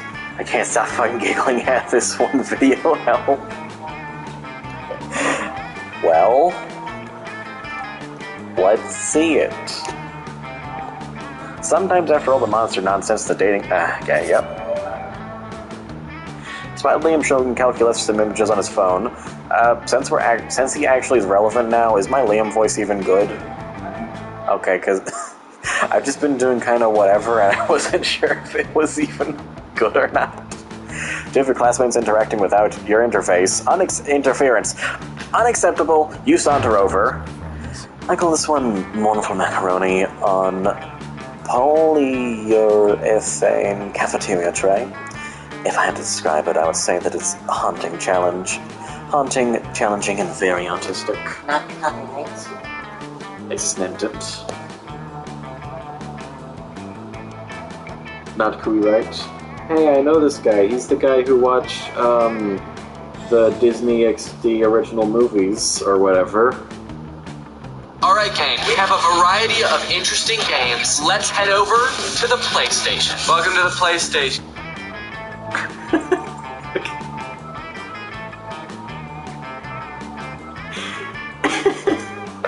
It feels like one of those videos that you just keep looping over and over and it gets even quieter while you do it.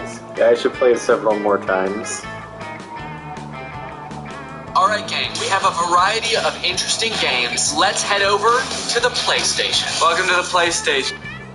Alright gang, we have a variety of interesting games. Let's head over to the PlayStation. Welcome to the PlayStation. I guess that's a sign. Oh, okay. What is that face? Evil. Evil. He lost his eyes. If I had to describe it, I would say it is very haunting, challenging, and very autistic.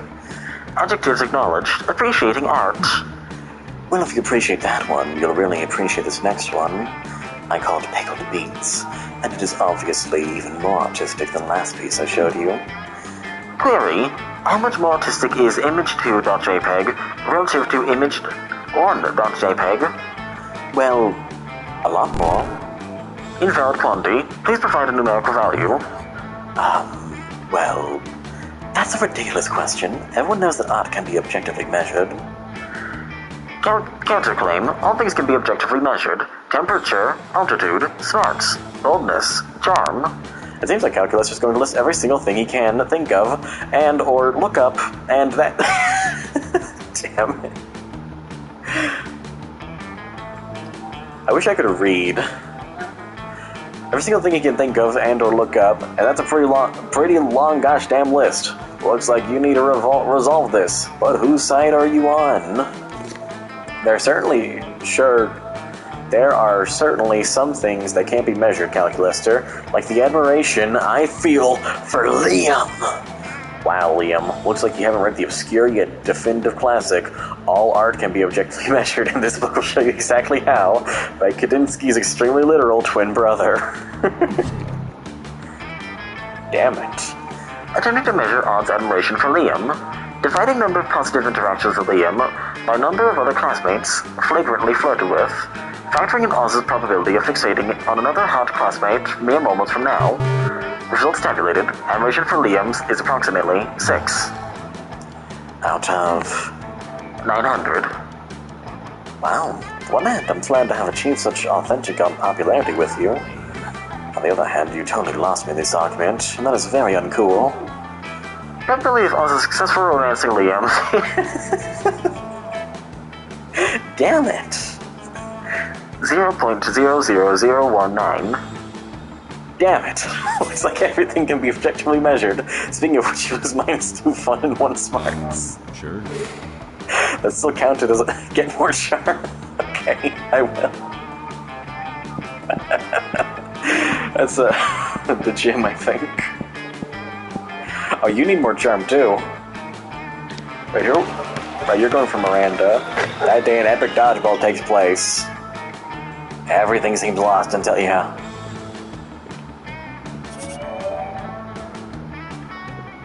Later, you hear some kind of muffled squawking.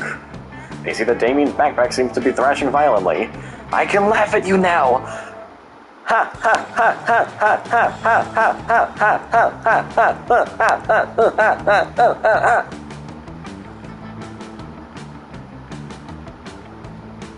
Blocky BFDI sound effect. Yes. And you see that Damien's backpack seems to be thrashing violently. Yay, Pinky's here! I've been waiting all day to show I've been waiting all day to show someone Damien's cock. Miranda, do you ever listen to yourself? Miranda pulls Damien's cock out of his backpack, and the rooster begins preening himself contently. Isn't he the sweetest little thing? Yeah, we're gonna use him for cockfighting. Specifically, we're gonna have him cockfight the cockfighters to teach them a lesson about why you shouldn't make cocks cockfight. Now we just gotta find a way to make sure that our cock wins the anti-cockfighting cockfight. Lift your rooster spirit with a romantic proposal. Give your cock a cock ring. Stop. This cock is an expert on violence. You are Damien. Go undercover as a rooster.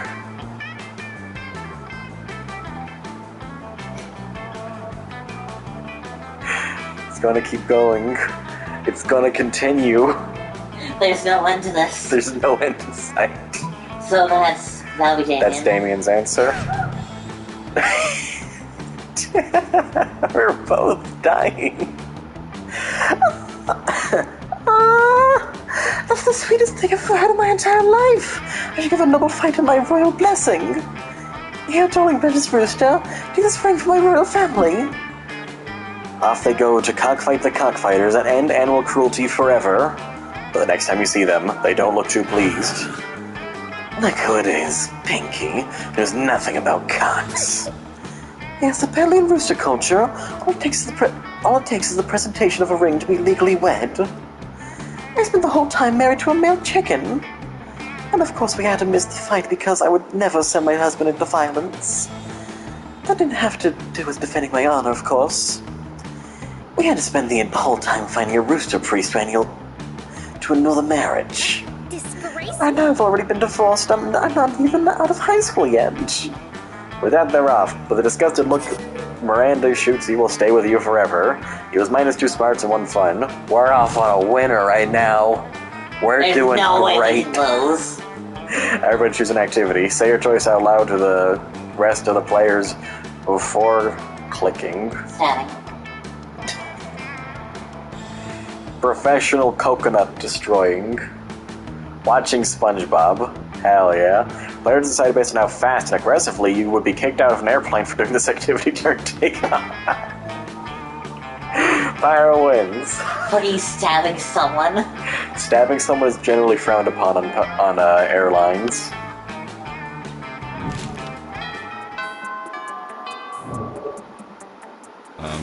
Sure. There's a new character.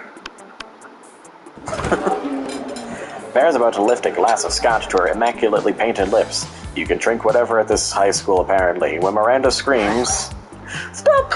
Don't drink that!" Why not? This scotch costs more than most cars. Have you tried it yet? What taster? You don't have a taster? What if your drink is poisoned by someone jealous of your good looks and royal title? Listen, Miri, if I only drink 4 things, scotch, red wine, the tears of my enemies, and straight up poison. You drink poison on purpose? Miranda, my hair is venomous snakes. You think poison actually harms me? Well, you just have a taster. What if someone puts really spicy hot sauce in your drink? Oh, poison! What do I have to get to? What do I have to do to get you to drop this? Simple. Hire a taster. Fine. Any volunteers? This might just be the thing to break. This might. Oh my. I'm dying! This might just be the big break you've been looking for. You raise your hand, and when Vera picks you, you take your time. Okay, thank you. Drink all her scotch, enraging Vera and delighting Miranda. Pretend to be poisoned, terrifying Miranda and amusing Vera. What are you doing? That bottle costs as much as the first Apollo mission. How do you feel, Royal Taster? Are you poisoned? Well, you're not poisoned, but you're pretty fucking wasted. You give all of them... you give all the Mirandas you can see 2 big thumbs up. A job well done. Never was sure not to be poisoned. Oh yeah, because there's no scotch left to be poisoned by. Don't listen to her. You did well. Come with me, have some other beverages you simply must verify for safety. You spent the rest of the night getting wasted on expensive liquors at Miranda's place. Courtship never tasted so good. Alright. Oh, there he is. I was about to say, he is dead. Holy shit, it's Scott. You find Liam taking a picture of his food and Scott taking a picture of also Liam's food. Yes, Scott, snap away. Autistic planting is too magnificent to ignore. Autistic what? I'm playing Pokemon's Go, the mobile version of the hit Pocket Humans video game. What do Pocket Mans have to do with my food pick? There's a level 43 Bernard Henson hanging out in the middle of your plate. Here, take a look. Scott, why does your phone show a tiny human doing pottery at a eggplant ravioli? You mean you don't know Bernard Henson? He used to be a chartered accountant, but now he's decided to pursue his dream of being a world-famous potter. That major life change has made him super rare. Pocket humans almost never follow their dreams. I don't care how rare he is. His presence has spoiled my pristine food pick. Spoiling it? The pocket humans are way cooler than boring old food pick. You take that back. Uh-oh, tempers are running a little high. Looks like it's up to you to settle this dispute. Scott's right, Liam. Why take a normal cliched food pick when you could take a food pick of Scott capturing a Pokemon off your food pick? Scott, look over there. There's a Stuart Hogarth on top of the pile of mashed potatoes. Stuart Hogarth, strongest accountant Pokemon in the game! What does it even mean to be a strong accountant? Is he, like, really good at math? No, he's just super buff. The buffest accountant. I've got to have him. Scott bounds across the cafeteria and practically dives into Gary Gremlin's mashed potatoes, looking for a Pokemon to capture. Do you think he actually knows how to play Pokemon's Go? Or do you think he just likes diving into people's foods? The two of you debate the question while you help Liam line up the perfect food pick. Later, he lines up some very hot pics of you. Trade. Everyone chooses a historical figure. We're doing that again. Gandalf the Grey and Gandalf the White and Monty Python and the Holy Grail's Black Knight. SpongeBob. Elvis. They decided based on who would be the most terrible wingman at a bar. I feel like Elvis would make a pretty decent wingman. SpongeBob would also probably be a pretty decent wingman. I don't know so much about Gandalf the Grey, Gandalf the White, and Monty Python and the Holy Grail's Black Knight. See, that's too many. That's too many. I don't think that's gonna work. Actually, this joke is getting old. You wanna pick a different answer? You wanna try again?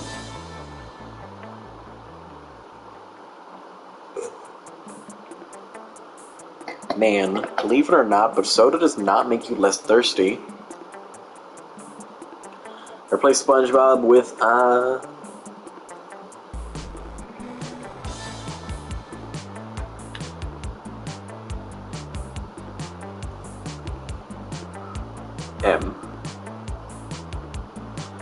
My fun is at 2?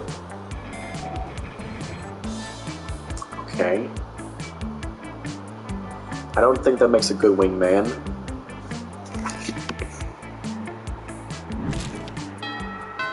Wait, it makes a bad wingman.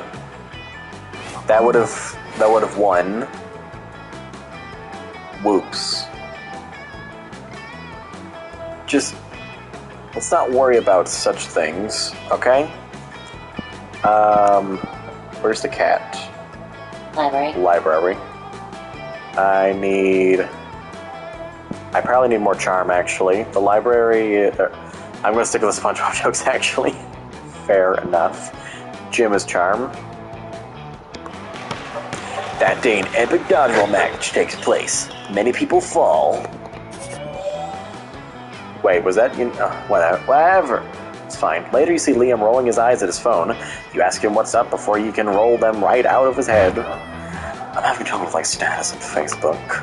I expressed a positive opinion about bug manicures, which I obviously meant ironically. And now my so-called friends are responding with blatant, unironic pictures of themselves with centipedes glued to their nails. I know being aloof and misunderstood is my brand, but I want to be misunderstood on my terms, not theirs. What kind of status could I post that would be idiot-proof? Flat out post that everyone currently reading this status is an idiot. Vague blog for your life.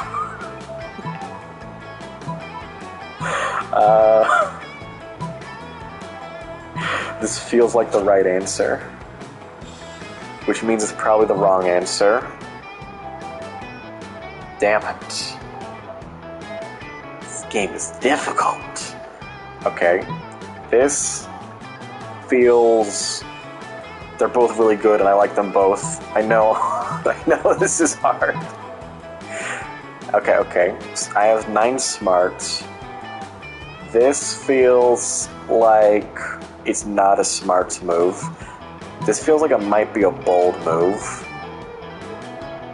This one seems like it's probably a stat I'm not, and I'm gonna go with this one. There! I'm winner! Now there's an idea. Being straightforward is so obvious that it's obscure. When is the last time anyone actually said what they were thinking to a fellow being? It's revolutionary. My god, sincerity is such a rare commodity. Perhaps they'll even assume I'm being ironic. I can say anything. I like bubblegum country. I wish I could get away with wearing pink jeggings. I think eventually attractive people are hot. Some things I would say sincerely if they were true, which, I mean, whatever. You know what you're getting Liam for his birthday. You gain +2 creativity and +1 smarts. Sure.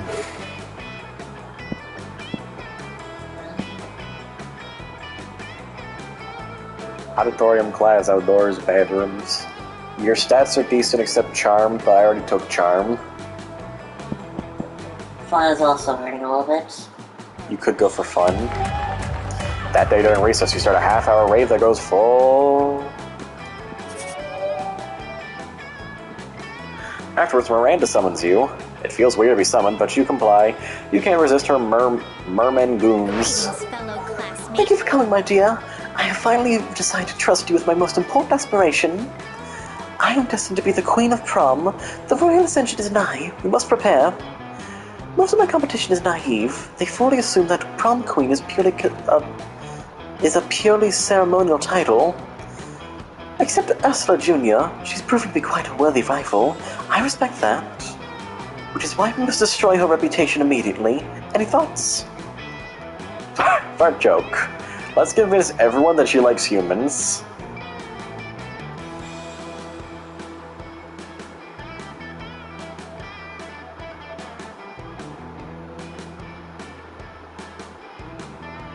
Is a hard one? This can't be right, but the last time that I said that, the other outro's wrong. The last time you said the answer couldn't be right was Garfield x Naruto, and that was the correct answer. I feel like but mouthful of bees was also a wrong answer. So I feel like the wrong answer is the wrong answer this time. So this one? Yes. It doesn't take much to make someone look bad in this day and age. You, however, are monsters, and went for a total overkill. You hire a Chinese hacker to plan 10 years of pro bono work rescuing human babies from lawnmowers in Ursula's name. At recess, Dr. Babylove of the Baby Love Institute appears out of nowhere and presents her with a Humanity Award. Yes, this will seriously be a homage standing with the evil lawnmower creature contingent. That's an important voting block. They're the ones who keep the schoolyard so tidy. You gain +2 boldness and +1 smarts. Hell yeah. That weekend. Pinky. Sure. Sure. That weekend, Liam contacted you for advice. You must understand. I don't want your advice. I want to hear you express your opinion, just to see if you're capable of forming one. Specifically, I'd like to hear your opinion on Oz's cultural literacy. Are they cultured like an artisanal cheese, or uncultured like milk? Oz is so cultured, they can tell the difference between theater and theater. Oz is so uncultured, they think a sonnet is a female son. They can? I mean, so can I. I definitely heard the difference between the two words you just said. If you'll excuse me, I have to go find Oz now. For romantic reasons, not to ask them to explain what you said. How'd you think that? Liam hurries off on his artistic mission. Silly Liam. The difference is that theater is done by actors, whereas theater is done by actors. You gain +3 creativity. Fantastic. How about choose an animal? Say your choice. The kind of monkey that like makes his throat swell up and then makes like a horn sound. Did you get a video? Alright gang, we have a variety of interesting games. Let's head over to the PlayStation. Welcome to the PlayStation. Alright gang, we have a variety of Why did you choose to play now? Who knows? Okay. Goblin Shark. Goblin Shark. Do you have an animal? Or... Oh gosh. SpongeBob. So we're picking a sponge. Sea sponge. Sea sponge. Or like an appliance sponge. It's you, by the way. Players decided based on how hilarious it would be if Pinky died after being attacked by 8 of the selected animals. Start debating now. We're picking random. All of these just be gruesome. Death by 8 sponges. Death by giant monkey and death by goblin sharks. Both are just... That's kind of not great, actually. Pinky.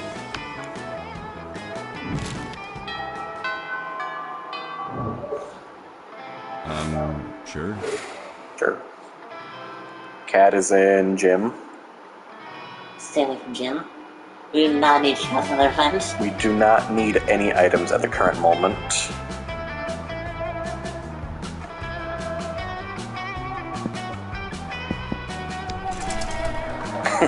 Yes! That day we're rehearsing for the class, it's as though they fuse... Okay. Yeah. Yeah. You're gazing dreamily at Miranda when a flash of otherworldly light blinds you. Oh. Second video. It's not a video. Image.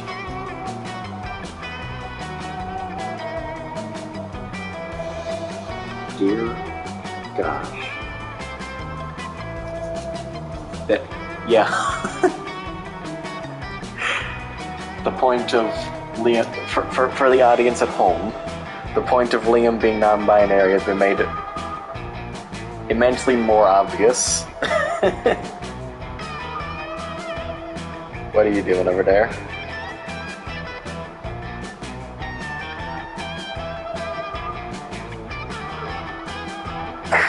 Okay. Dreamlate Miranda when a flash of otherworldly light blinds you. When your vision clears, you see a great rift has opened in time and space, and standing in the middle of it... It's me, Prince of the Otherworld, and I'm here to fulfill an ancient prophecy. A prophecy? How exciting and regal! What sort of prophecy is it? It is a prophecy of love. Oh boy, here it comes. Legends foretell great beauty with the hair of an angel, the scales of a fish, a beauty who I'm destined to marry. That sounds like a perfect description of me. Could it be that I am the great beauty described in the prophecy? Well, yes, that's sort of what I was trying to imply. Now come with me to my realm, where we may plan a magnificent wedding. You can't let him get away with this! But that prophecy is hard to argue with. The only argument you can think of is the hair of an angel. Ha! Clearly Miranda has the hair of a goddess! What about those fish scales I glued to this handful of angel hair pasta? I like the bottom one. Yeah, this one will be charming. As you can see, I only have 3. You're right. This one's probably fun. You don't have a lot of fun, but it might work. It's not 3. It's not 3. Creative, I know it. Oh, by that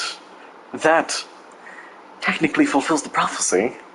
I'm sorry, my beloved, but my hands are bound by the ties of fate. The prince sadly retreats to his realm to marry a handful of fishy pasta. How many people is this guy married to?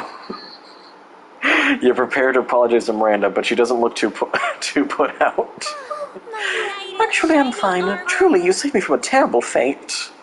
I suspect that any man willing to marry a handful of cold, scaly pasta is not likely to be a good husband material. Even if he was a prince. You have a lot of pasta left over from your clever trick. You share it with Miranda and all your friends, you gain +2 smarts and +1 creativity. All right. Oh.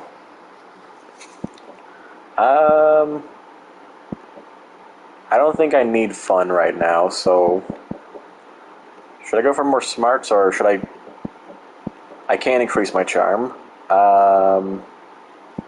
We got boldness, I think. Where's the music? Where'd the music go?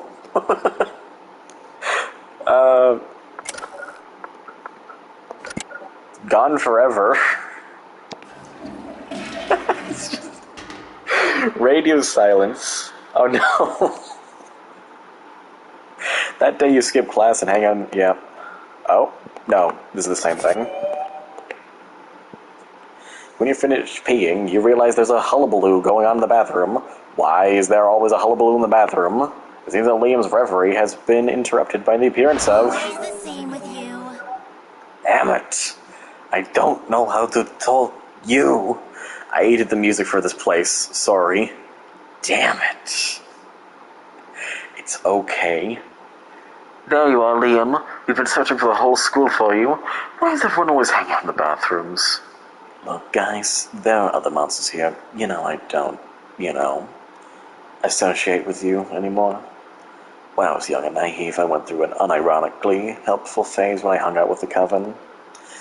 Please don't tell anyone, Oz. It would ruin all my cred.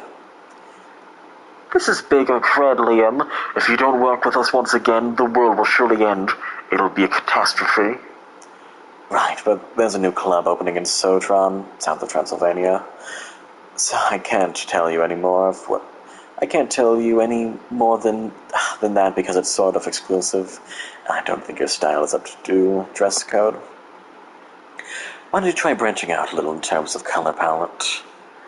We didn't come to you for fashion advice. We came to you because it's a well-known fact that witches need a supernatural being for help because especially mid-season. The big bad this season is particularly difficult. What season do you keep talking about? Oh, spring, fall, winter, whatever. Pick one. The only thing I'll be picking is which socks go with this bow tie for this... The only thing I'll be picking is which socks go with this bow tie for this bloody ranger tonight. I'm not part of your scene anymore. Move on. But the Coven aren't moving at all. What a great opportunity to help Liam out. Fight the Coven. Heroically volunteer to take Liam's place and help the Coven with their lame mission to save the world. That's probably bold. I'm actually relatively bold. This is probably charm. Fight the Coven. Yes. Seriously? Your little event is nothing, in fact. We might just destroy the venue. No one threatens your manpire! You spring into action, punching the nearest coven member in the face. What the hell? We're trying to save the world! By disrupting Liam's plans, not on your watch. Your fists and feet of fury whirl into action, and the coven feels your wrath. Oh my god, we really need to stop asking our classmates for help. These people are the worst. With that, the coven disappears. Finally, the world might still end, but at least they're gone. Thanks for doing that. I do have a +1 for tonight, if you can stay ironically aloof and sincerely above it all. You totally can! Time to be the aloofest clown in town and gain +2 fun and +1 boldness. The music is not going to come back. The music is gone forever. Choose an object. The unmatched power of the sun.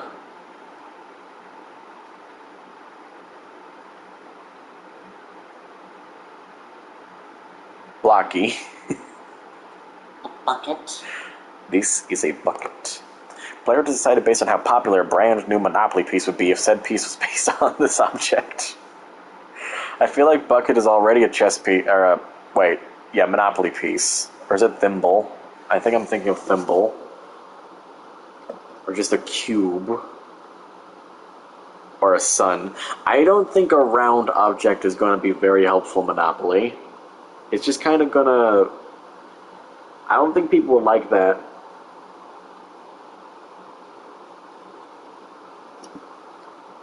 What are you Googling?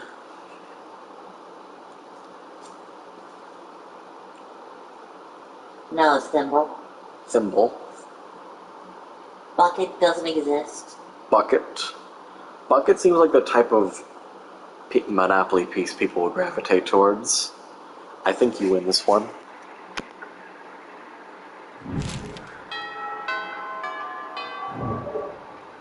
It's just gone. The quiet wait. Are we grooving? We jammin'. Holy shit, the DLC characters are bonding. As usual, you didn't account for Blocky. I mean, tiny legs would probably hard to stand. That's true. You would have to have a base. I feel like, yeah. And once a base gets involved, then it's not really a Monopoly, is it? True. That's true. It just becomes a statue. But then, would this mean that they just have like a whole line of BFDI chess pieces? I mean, Monopoly pieces? But then we're saying, would Blocky be more popular than the other pieces? Because I feel like other characters might even be more popular. You know? Mm-hmm. So if you go too far out, then you have to think about the consequences. There are consequences to such actions. As usual, Miranda sits before her immaculate array of carefully arranged silverware. Damien predictably... Okay. Yep, we're just... Yep. We're going to stab Damien. The fish knife. The fish knife. I said not to. Alright. Okay. Are we doing the Pokemon Go one again? No, wait, that just happened. This has to be a new one. As you approach your chosen table, you see Liam carefully framing his artificially arranged jelly dessert for a transcendent food pick when... Wait, is he spelling it, or is he saying it very extendedly? I feel like Scott doesn't know how to spell. Food pick! Ride those pigs to victory! What? What does that even mean? When I say food, you say pick! Food! No. Food! Stop. 2, 4, picks, 8. Food do we appreciate? Food picks! Food picks! Go! Cease this incessant chanting, this instinct. Well, I'm trying to help you take the best food pick. I'm trying to help you take the best food pick. You've been trying to take this food pick for like 20 minutes now. You have to have a pick so you can eat your tasty food. I don't eat, Scott. I only order this food so I can take pictures of it. You're not helping. I know. My cheerleading just isn't good enough. What I need is a cheer partner to take me to the next level. Oh, it goes further. Oh, Calgy Lester's a cat? Dang. Now, what you need is a swift kick in the... But it's too late. Scott's already chosen you as his cheer partner. Now it's up to you, what the two of you will do. We've got to pick Liam up and toss him into the air. It's the only way to really amp him up. Liam's food picks are art. So we've got to use art to cheer him on. The quiet art of mime. Scott is sad. That's depressing. We've got a totally artistic, totally silent mime cheer that involves an invisible rope, an invisible dog sled, and an invisible hot dog buffet. You eventually leave Scott trapped inside a tiny box and move with Liam to another table. Thanks for saving me from that. Who's gonna get out of that? He's stuck forever! He's trapped. He's stuck forever! We might have killed him. No! This is the worst possible outcome. Why would you do such a thing? It was an accident. He's too dumb to get out. No. Think about the consequences. What have I done? Thanks for saving me from that. True food photography, as I like to call it. The photography des ailments cannot be rushed. Are you sure he's okay over there in that box? I guess he's happy. Maybe? I don't know. You're pretty sure he's fine. You let him out at the end of lunch and he licks your face, but most importantly, Liam tags you in his triumphant food pick. Is this for real? Everyone choose celebrity, say your choice out loud.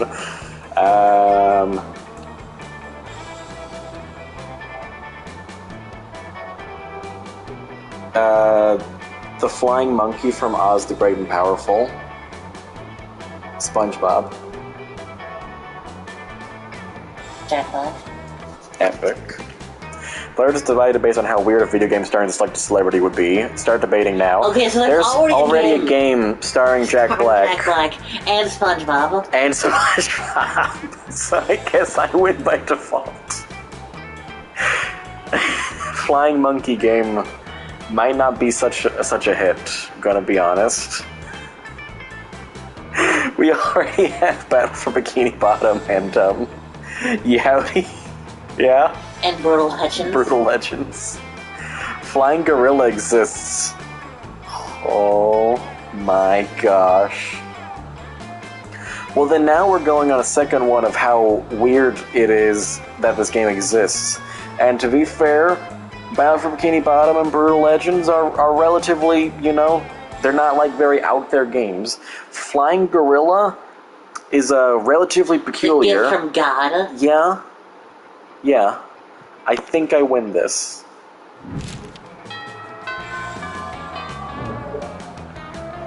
All right. Cat is in auditorium. Flying Girl's a fucking spectacle. Fair is fair. Fair is fair. I need more charm. That day, an epic dodgeball match takes place. At one point, you're about to be eliminated by a player from the other team, but suddenly convince him not to throw the ball at you with a heartfelt speech on the importance of everyone's lives. The player's burst into tears to take advantage of that moment of weakness, throwing a ball at him. You lose -5 mercy, a stat that might be useful in Monster Prom sequel, but is it now? You gain +2 charm. Is that a hint towards Monster Prom 2? Or is this an extra, like a layered reference? Is that helpful in like Monster Prom 4? Who knows? Gang. You're walking with Liam later when suddenly a holy crossbow bolt slams into the wall next to you. It's the Slayer! Okay. You flee with Liam at Monster Prom the Squeakquel. Holy shit. Alvin and the Chipmunks are going to Manhattan. Now's the perfect... you flee with Liam and manage to get out of sight. Now's the perfect time for you to hide while Liam turns into a bat. But he's not transforming. You ask him why the hell he's just standing there instead of changing. It just seems a little cliche, doesn't it? a vampire turning into a bat? Honestly, I'm over it. If I could turn into, for example, the concept of a bat, now that would be a change worth making. You don't even know what that means, but if you can't get Liam to turn into something soon, he'll get you both caught. You quickly tell him to change into hot dog stand, a general feeling of unease. I feel like this is a fun answer, and I have no fun. Magnificent! The perfect balance of abstractionism and practicality. I admit I have difficulty imagining the concept of a bat, but general feeling of unease. I experience that many times a day. Liam disappears into a poof of purple smoke. You don't know where he's gone, but you sure don't feel good about it. What's the matter? Do you have your shirt on inside out? Have all your friends just been pretending to like you? Suddenly the Slayer bursts in. She takes one step towards you, then stops. Why do I feel like I left my stove on when I left the house this morning? Shit! The Slayer flees to check her on her stove. Liam turns back into a vampire, and you immediately feel better. Oh man, my soul has never felt so tormented. I'll do that more often. You hope he decides to do it when you're not around, but you're glad he's happy. You gain +2 smarts, above on creativity. Sure. Well, My charm is suffering. your charm is dead. I shouldn't have taken it. I'm sorry. That's fine. Maybe you should buy something. Or, you know, money. I guess fun is suffering a little bit. Yeah. Groovy. Yeah. It's a cat. Poor Bob. Someone puts a sack over your head and throws you in a car. You drive for hours before they let you out and take the sack off. It's clearly the first floor restroom. Miranda is sitting on a makeshift throne while her goons jump in and out of the toilet. Greetings and salutations. I'm glad you came. My prom queen campaign's moving on to the next stage. Your expertise is crucial for this part. Most of my inner circle are fish. Hardly helpful unless genetically engineered beyond recognition. Speaking of which, I need you to help me sneak a 3-meter-tall, heavily armed card assassin named Tresca into the school. No reason, but if you're friends with that singing harlot Ariel, you'd best say your goodbyes. Do nothing. Every student at your school is some kind of bizarre monster. We need diversion. Release the Kraken.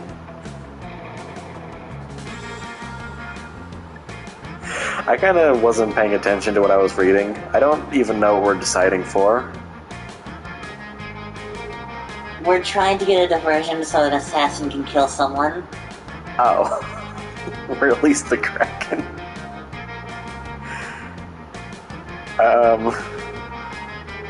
I feel like the top answer is probably right. Let's see. I don't think that... Will the top answer be charm, do you think? No, probably like smart. It might be boldness, actually. I feel like this one will be bold. Okay, so probably the top one then. That is so true. As a matter of fact, I think we already have an enormous heavily armed codfish at our school. Tresca can simply kill him and take his place. As his father always says, you can't make an omelet without severe collateral damage. That is the sort of plan Tresca should have been able to come up with on his own. He's an assassin after all. I almost did a lower class job. Phew, you saved my dignity. Doing card's job is like 100 ranks beneath me. Right next to being from Iceland. You've discovered the real crisis here. You gain +3 boldness. You're kind of all-powerful right now. Nice! I just better not run into charm. Oh dear. That weekend you're at the movies when you receive a summons from Miranda. Oh, thank goodness you came. Technically Miranda's guards forced you to meet with her, but you'd rather not split hairs. I'm contemplating decision of extreme gravity to date Pinky, or not to date.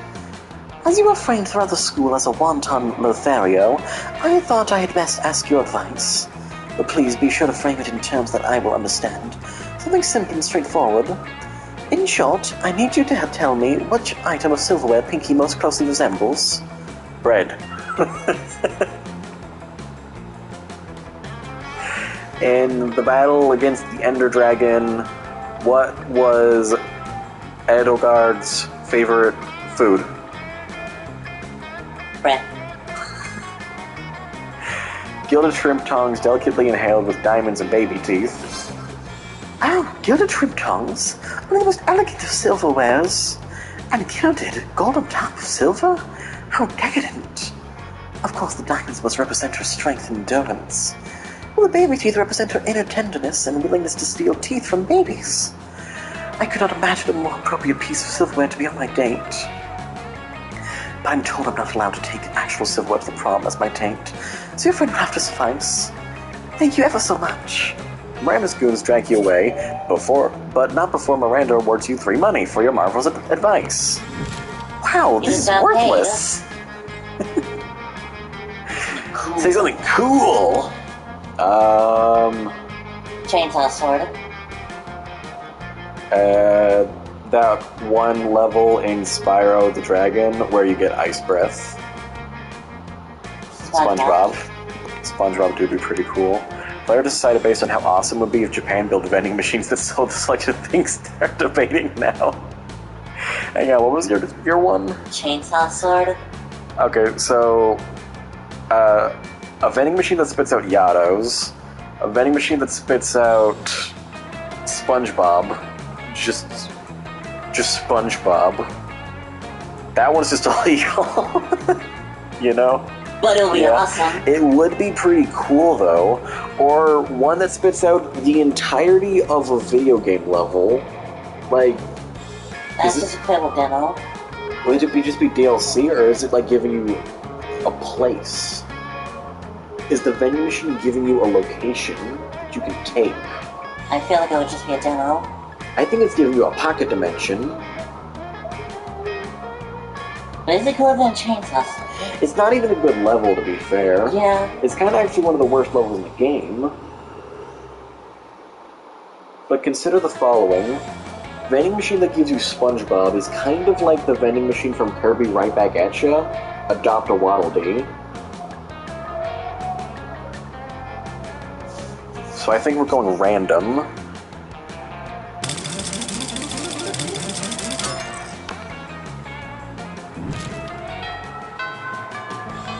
Marnin.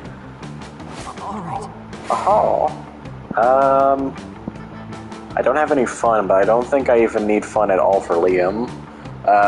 Where's the cat? Outdoors. Oh, I can't get fun anyways. So either charm or creativity. Well, you need charm, so I'll get creativity. Auditorium. I forgot it was friggin' musketeer pirate dude. That day rehearsing for the class play, you do a terrific job at acting. You act so hard some of your classmates, the audience throw roses at you. 7 roses. Yeah.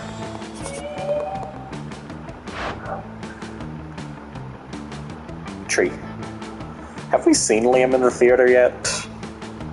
I think once. Yeah, I think we've seen him once. You're about to rehearse the scene where Scott falls in the forest and only Damien and Liam are around to hear him and Dahlia comes storming in. Dahlia? Huh. Her tank... Wait, not just her shirt, but like her pants are also like a skull. It's like Risky Boots. Why can't I date her? Maybe you can. You gotta find the Dahlia item. I gotta find that one. You gotta find the Dahlia item. Aha, Damien! I see that your wretched cowardice has now abated, and you are finally outfitted for battle. Let us settle our claim to the 8th Circle of Hell, now with Liam, and his tree as our witness. You can literally see her icon at the cafeteria. I know. Next run. We're just working through the original characters. Yeah. I'm not a tree. I'm Scott. You might have noticed because I'm doing such a good... You might not have noticed because I'm doing such a good job of being a tree. Indeed you are. Such a strong tree at that. Join me, Scott, in my conquest of the 8th Circle. I could use a lieutenant, which is also a tree. I just want to go on record as saying that I do not support any of this. Luscious Liam. I do not need your support on the battlefield, my scrumptious purple concubine. You can support me later in the bedroom, romantically as in having sex with me. Wink. Sure. Am I the only one in the school who takes Theater seriously? We're in the middle of a scene. I don't know. Yes, the scene of this crime. The crime I am about to do to you, and that crime is murder. Okay, first of all, that isn't a crime. Second of all, we're not doing any of it right now. Then why are you outfitted for battle? This is a costume. My real battle armor is just 700 knives tied together with barbed wire. A likely story. Face me, coward! All this drama is interfering with your theatrical production. You need to get Dahlia out of here. But how? If you want Damien, you have to go through me and this army of pissed off Rottweilers. But Dahlia, this isn't really Damien. The real Damien was inside you all along. I want to go with the Rottweilers. One army of Rottweilers. You blow your dog horn and 1,000 dogs burst into the auditorium ceiling, all pissed off and ready to rumble. Wait, those aren't dogs. Those aren't even animals. Oh no.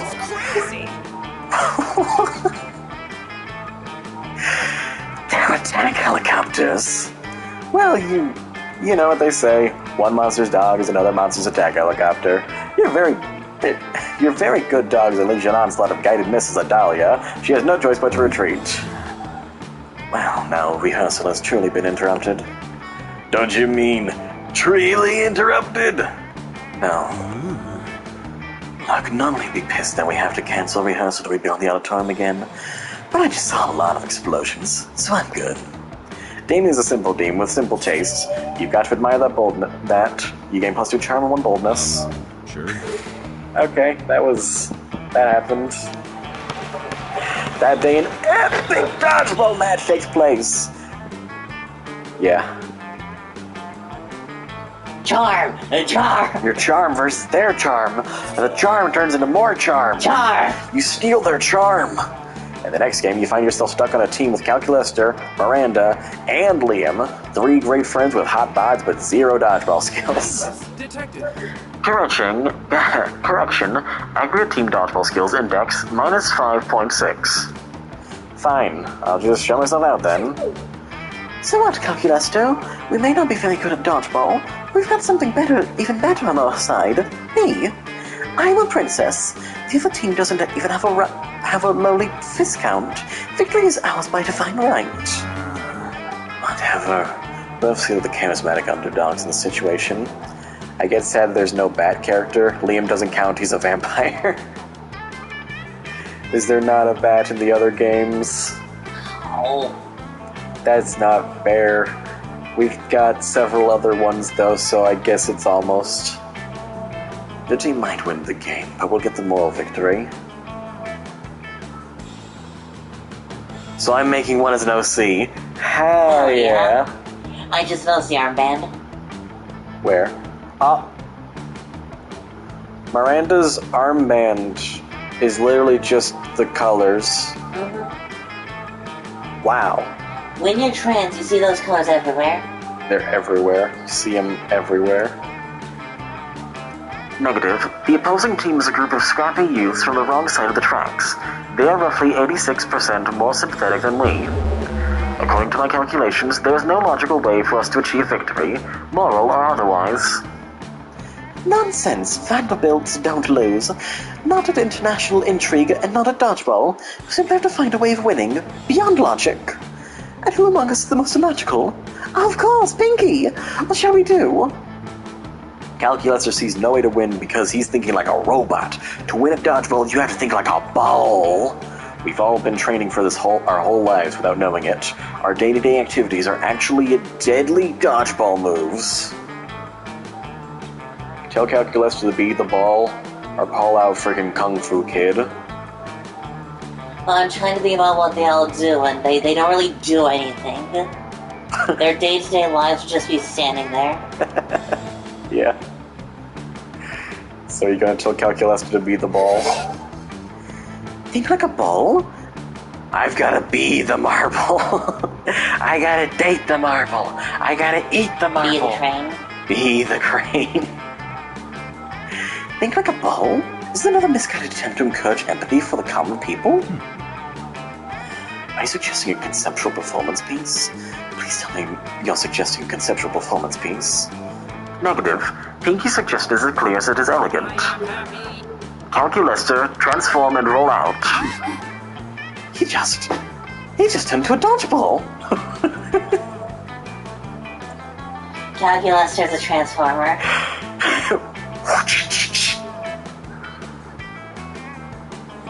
Hell yeah. Are you sure? Dodgeballs don't usually have rocket boosters on the back. Well, this one sure does. His new form Calculus rockets around the gym, slapping the shit out of the opposing team. You have to spend the rest of the period helping some zombies sew their legs back on, but you win the match and winning is all that matters. You gain +2 fun and 1 boldness. Everybody choose a TV show. Garfield animated series. The CGI one. Yarmove.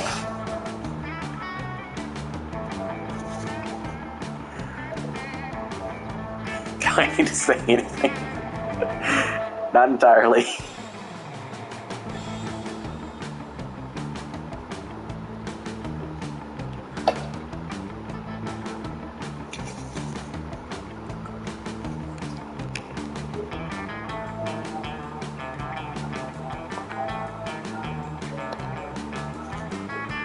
Got this. You said that with such confidence. I picked Phineas and Ferb. Oh. Obviously. Carry right back at you. Kirby. Player decided based on how funny and wrong it would be if anthropologists from 500 years in the future had to guess how life was nowadays based solely on watching this TV show. Garfield.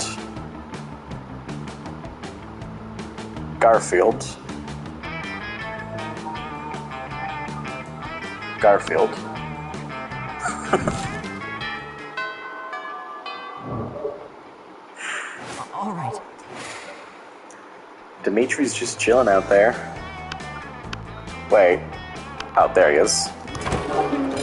In a totally normal way, Liam happens to sit down at the same lunch table as the Coven. Suddenly, you hear a loud gasp from across the cafeteria. Every single one of Zoe's mouths is hanging open. You pull up a chair right as Zoe rushes over. Ah, boy, how do I do her voice again? Is that what I think it is? Liam and the Coven sitting together? Do I smell a 5th season of season revival? Drop it. And by the way, there are only 3 seasons. That's my girl! You and she, both of you, amazing. Drop it. By the way, there are only 3 seasons. Fall, Winter, and Eternal Contemplation of the Void. OMG, Sally the Classic returned to a long-lost ally to save the world once again. Or maybe there's still some fire between Liam and Joy. Do you know anything about boundaries? Not really. Where's the scene with you? Listen, we're no longer allies, but that doesn't mean we can't sit at the same table or anything. It's literally just a lunch table, just a flat piece of wood with 4 legs. It means nothing. Quick, use your boundless compassion and wisdom to mediate this minor dispute between your friends. That's exactly what someone would say if they were hiding a secret double-crossing mid-season revival alliance/romance. I think we're missing the real chemistry here. The lunch table is giving serious fuck me eyes to the cafeteria floor.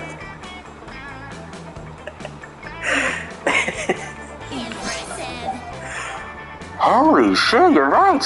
Lunch table and cafeteria floor have some close contact going on right now. Oh, stop it. I'm never going to fall for that. Take a bite of your sandwich and a drip of ghost mayonnaise hits the leg of the table. It slowly drips down to the floor. The floor and the table both look immensely satisfied. Okay, fine. I ship it. Zoe's distracted by the table X-floor hotness, which means she's no longer bugging Liam. He's silently contented, nobody learning anything, or grew at all as a person, but who cares? You're just here to hook up with sexy monsters and watch the cafeteria table impress.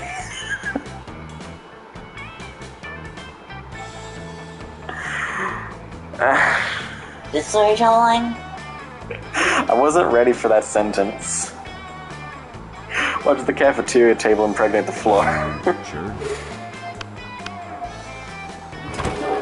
As you approach Scott and Miranda's table, you see that the entire table is covered in exotic silverware.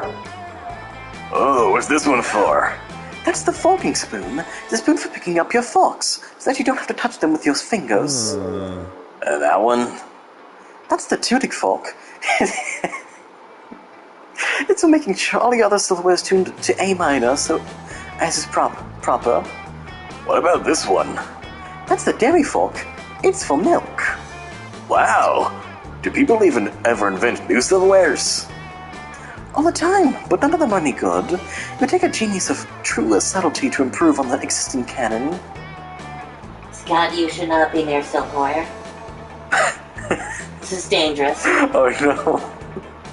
He's not aware of his weaknesses. He's too dumb to know. No. A genius of true subtlety. Genius and subtlety are your middle fucking names. You suggest the ultimate new silverware. The salad harp. Hands.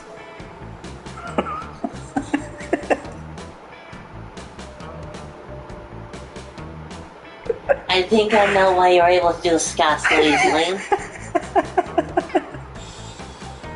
Me and Scott just kind of work. I'm pretty sure anyone in Scott would work. To be fair, that is true. A harp? For salad? Why has no one thought of this before? Because it's hard to eat a salad with a harp? Cretin, who's didn't think about eating? Isn't that what silverware's for? Perish the thought. The true purpose of silverware is to give your hands something to do while you're elegantly avoiding your food. And nothing is more elegant than playing a subtle lament on a harp while your serfs eat your salad for you. My serfs will finish my lunch for me. I will have a harp commissioned. Miranda takes you harp shopping with her. It's a real bonding experience. Afterwards, you both ignore a salad together at a fancy restaurant. Let's trade. Everybody choose a place. Say your choice.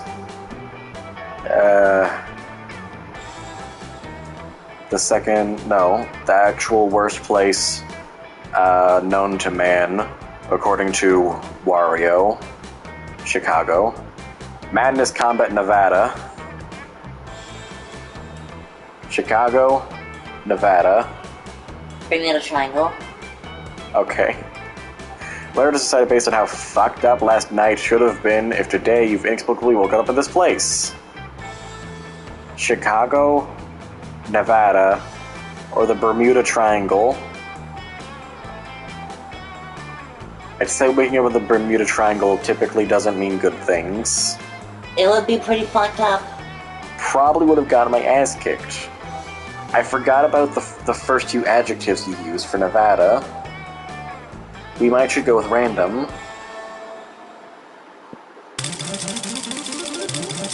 Eyes.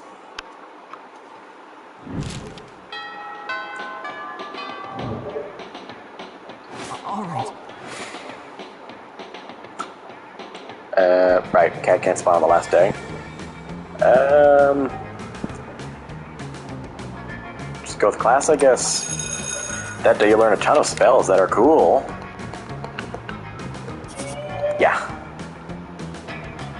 Afterwards, Liam walks up to you extremely nonchalantly. It's ridiculous how little he cares about this walk. After considerable thought, I've come to the conclusion that you're not a complete poser. And seeing as I could use a part of my tragically hip late-night excursions, consider yourself invited. Tonight, 3 a.m., I'm sure you'll have no trouble coming up with an appropriately underground... Appropriate... No, it just says say I'm reading bad. Appropriate underground destination. I mean, it's not like I don't know any cool place to go or anything, I just want to give you an opportunity to prove yourself. Name vanishes in a cloud of mist and angst. You've got 12 hours to choose the trendiest spot no one's ever heard of. Monstropolis' most exclusive new nightclub. The hottest, most underground nightclub of all. The Earth's core.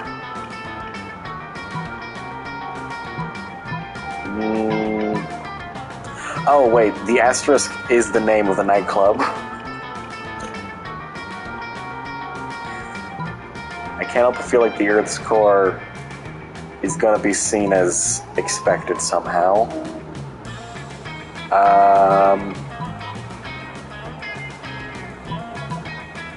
But that also seems like it would...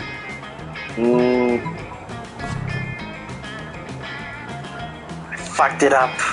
I fucked it up. You only messed up once. You can still... It still probably works. You think so? You called Liam to tell him to meet you at Asterisk. What me to meet you where? Asterisk? We should explain to him that it's not pronounced asterisk. It's pronounced... Star? Are you saying star? You gently correct his pronunciation once again. Sphincter? Is that how you pronounce it? You tell him there's no reason to be crude about it. You know what, whatever. I don't want to go to your stupid club anyway. Asshole. Ling hangs up. It's a shame. Asshole's pretty close to the correct pronunciation. You lose minus 2 charm, 1 smarts. Sure. Damn it. I died. I died and it was sad. An epic dodgeball match takes place. You throw a ball. You open your locker and a cloud of gas knocks you out. You come to your senses plummeting towards Earth rapidly approaching terminal velocity. You fall into the school's backyard at the hands of Miranda's biggest goons. Your classmates don't notice. It didn't work. None of them even noticed your glorious fall. People are so used to spectacle at the school. This slow ascension is tiresome. I need a glorious act. A grand gesture to secure my throne. Can you think of something while I flay my salmon? No more talk. We bring war. I will build a monument to you, your highness. It will rival the sun and the atrocities your family committed.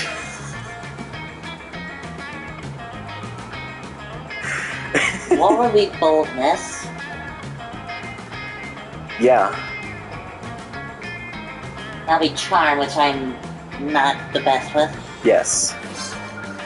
Remember West Side Story? Add guns and fire. Much guns, so fire. None of the students expected a war over prom, because who would? You quickly overcome their pathetic resistance. Rand stands victorious and raises her flag in front of the school. It's the cutest death's head you've ever seen. Few are left to be impressed by her victory, but those who are definitely scared enough to vote for her. Father was right. Winning elections is easy. Okay, +3 charm, which is good because we probably need that for the UN investigation. Well, let's see. I got this. It's not gonna work, but I'm gonna try it. If I go first, it's going to fail. I'm going to fail. You and me? I'm attracted to you in that way. Actually, I think the only way I'm attracted to you is the tiny gravitational force that your body has as a solid mass. That's something, right? It's okay, you moved on from this horrible and shameful failure. You became a functional person, and eventually you met a sweet banshee called Ash. You shared lots of common interests, and after dating for some years, you married. One day, in the middle of a casual conversation, you mentioned how you couldn't get a date for Monster Prom, despite your years of happiness, and your marriage couldn't endure such a pathetic revelation, and so Ash abandoned you the next day, and thus you lived the worst rest of your life, alone and sad. Never forget Monster Prom is the most important thing. Sure. Damn it. Of course I want to go to prom together, my javelin fellow conspirator. I can't help but deeply value such a brilliant and scheming mind. It's hard to keep someone that can be so useful at palace... What? It's hard to keep someone that can be so useful at palace intrigues close at hand. And we royalty are all about convenient and strategic marriage. So why shouldn't I be smart and strategic about prom dates too? Also, you're like super cute. When prom night comes, you're ready to have the best night of your lives. You practice your Viennese waltz, and Miranda is deeply impressed. Even the music is mostly elegant. Even if the music is mostly electronic, you somehow Viennese waltz the fuck out of it, and everyone gathers in a circle to admire your prowess. It's a magical evening. Also, you execute some more plots and assassinations together, just in case, which is a fantastic bonding experience. You're a queen. Ah! you and Miranda are selected as prom royalty. And you know it's a bit cheesy to say this, but Miranda's beauty is heightened by the delicacy of her enemy's blood all over her body. It's truly been a magical evening. Most likely to be banned from Disney World for the worst reasons. I'm over 400 and I'm still amazed at how stupid people are here. Liam's quote. Liam is the last character.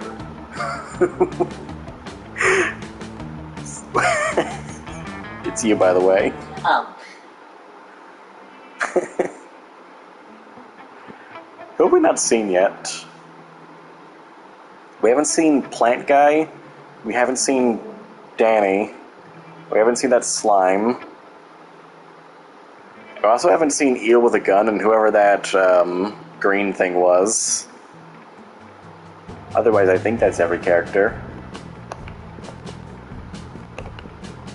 Liam returned to help the Covenant in Season 7, and critics will still say it's the best season to date. Miranda used her vast knowledge of serfs to get a job handpicking the best serfs for other people. Unsurprisingly, she ended up leaving her serfs to do the work. Vera built the Oberlin Empire into endless greatness. They own a shameless number of companies. It's known that they're also into lots of sketchy business. But no one does anything about it. No one does anything about it. I mean, who the hell would try to stop Vera Oberlin? Cool. Skip. Unlocked. Prepare to bring chaos and destruction for this realm. It's party time. Huh? What does that mean? Is that a new item? Is that a new mode? Is that a new item? I feel like it's a new item. Endings. There it is. Amazing. The Prince's Dwight Castle. No, those are extras in the background. I was trying to see who that was, whose head was just flying away. It keeps saying new. What's happening? We've looked at these already.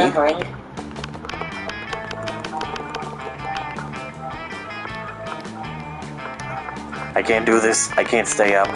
Go to bed. It'll be okay, probably. Wait, is that new? Good night. Good night, Tito. Thank you for stopping by. I'll see you next time. Are these new pictures? I think I'm gonna stop checking these until we definitely have them all.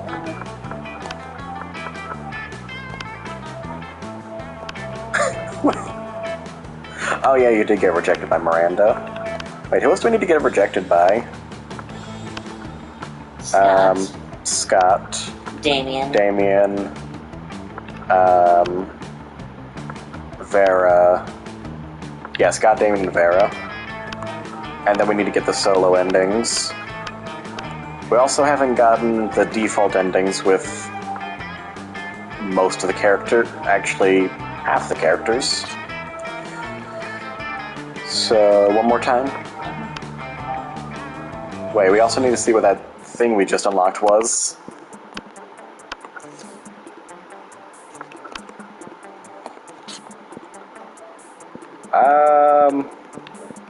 Should I keep using Oz?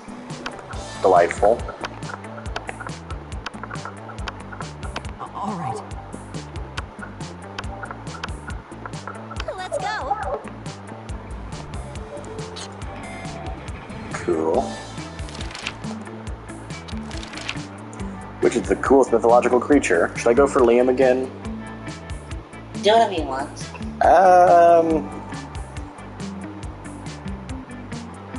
I think I'll see if I can get Liam again this run, and the next stream we can both go for all 4 of the solo endings. Which is the coolest mythological creature? This weird creature. Okay, which one's smarts? The invisible hand of the free market. That sounds like money. That's fun. That's creative. Yeah, creative. Yeah, I'll go with creative, I guess. Right on it with all of them. Oh, this one's new. Democracy is just broken. What would be the best way of choosing the leaders of modern society? Remember to vote. Who can play the most heartbreaking violin solo wins? We create a reality show called America's Next Top President, where the candidates compete in all kinds of physical and mental challenges. Voter turnout would increase, and we would turn a profit on it. You put all the candidates in an empty room with a wild grizzly bear. Whoever kills the bear should be our president. If everyone dies, then it's obvious. The bear should be our president. That's great. I go with the violin, I think, is probably smart. That's creative. Okay, you don't always get a chance for every stat. That's interesting. Partner just gave you a cool gift for your anniversary, but you totally forgot. Quick. Have your fiercest enemy. That's Damien. The abstract concept of gratefulness. That's Liam. A silly toy that makes silly noises. Scott. Pony, always a pony. Miranda. Anything on fire. That's Damien. An art commissioned by Picasso. Zoe. Nice. I'm getting good at this. Find a genie bottle, you can ask for whatever you want. What do you want? To be truly alive is friendship. I think that's Scott. I'm going with Scott. Who do you want your second character? Rainbow Miranda. that you can eat. Rainbow that you can eat.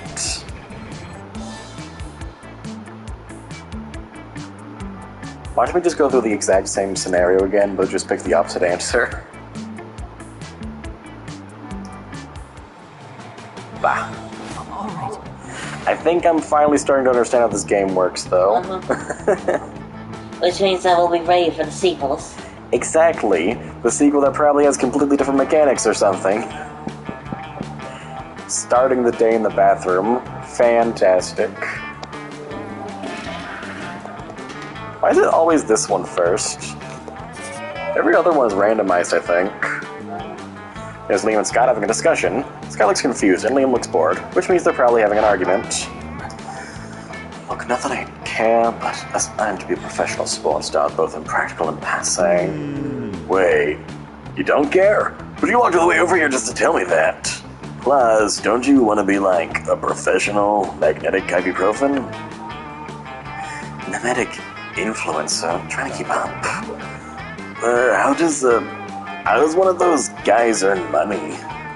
Mimetic influencers don't earn money. Scott, we earn cultural capital. Oh, okay. How much cultural capital does a sandwich cost? I can see them not getting through to you.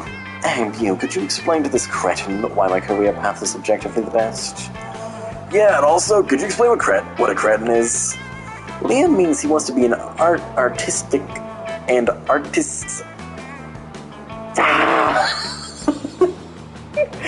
Liam means he wants to be an artist, and artists are important. Who do you think designs all those sports jerseys? Actually, I think sports is the best career. I mean, how far can a medic influencer throw a football? Huh? Awesome, bro. Whoa, artists do that? I thought uniforms were designed by the same person who designed my study packs. Studley packs. God. Liam, are you God? Well, Scott.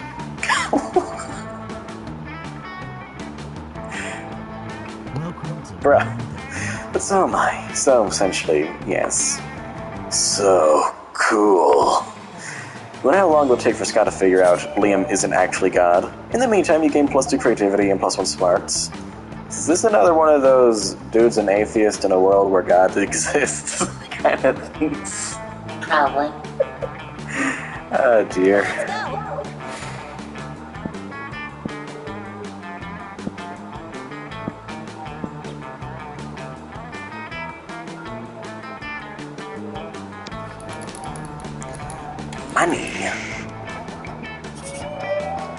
Money.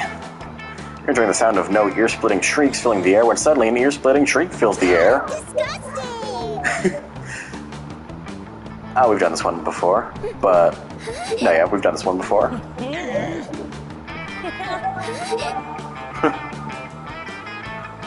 Are you picking the Zoe answer or the Miranda answer? Zoe. Obviously. Just making sure. Believe Zoe, the Miranda. Miranda's right. Okay, top answer. We've also already seen this one.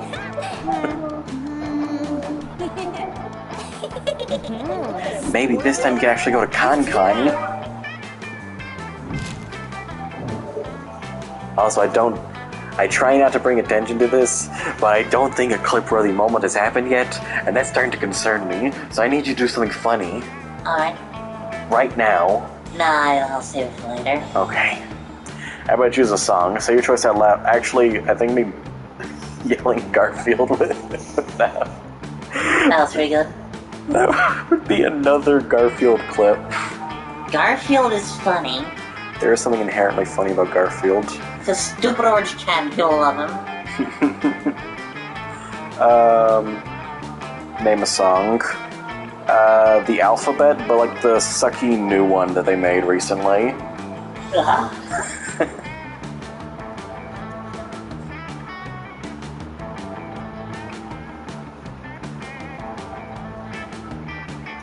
I'm sorry, that...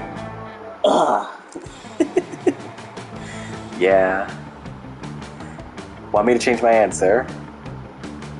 Nah.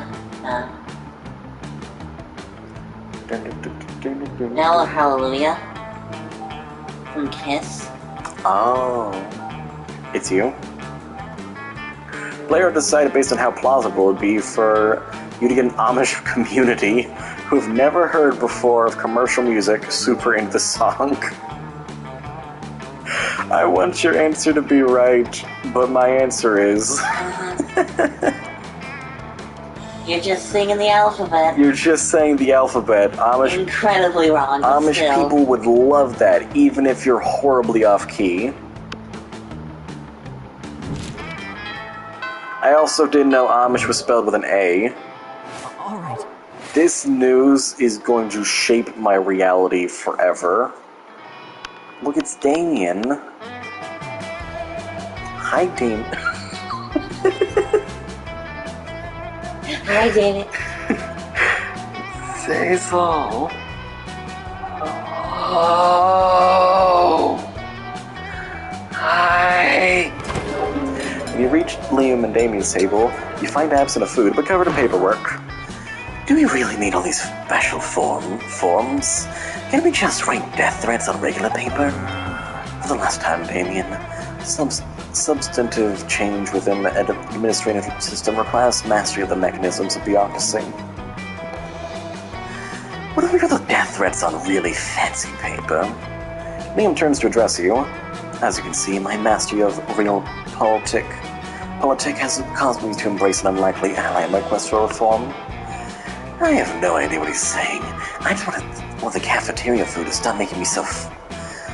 I just want the cafeteria food to stop being so fucking boring. You see, our interests are aligned. I too desire a menu less pedestrian. Sure.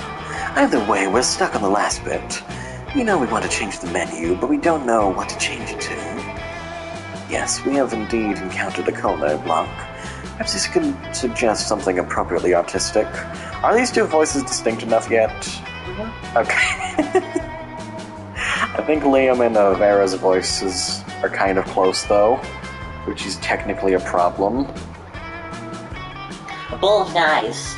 A bowl of knives. The essence of knives. The essence of knives. A white plate with a single sprig of parsley in the center. The essence of minimalism. That's it. What's it? That's it. Don't you see, Damien?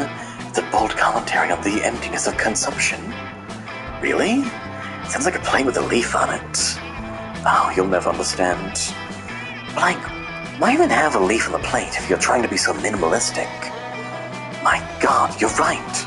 Why even have a plate with anything at all? That's it, a new menu item. Nothing. The school receives Liam's petition. From now on, the lunchtime will include one empty tray. A great victory for artistic expression. Let's go. Oh, yeah. What's that? Ah, you missed my... Oh, this is the same one. I'm buying a corpse. Wait, is the No, that's not a thing.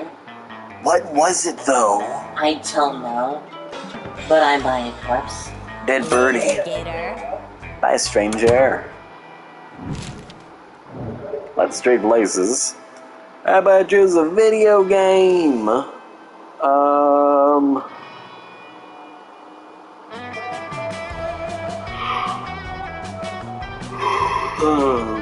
Mortal Kombat 3, but not the good one. The one without Scorpion. The original Mortal Kombat 3. No Man's Sky pre-patch release date version of the game. Player orders decided based on how entertaining it would be if Shakespeare brought to life only for this purpose. Playing this game on Twitch. That is a fantastic With No Man's Sky, he'll be able to talk about other stuff. With Mortal Kombat, he'll be terrified. Honestly, I kind of like the idea of him playing No Man's Sky. Just hearing Shakespeare just talk about whatever while playing a very, very boring game. But then at the same time, the idea of Shakespeare being horrified by Mortal Kombat is pretty great.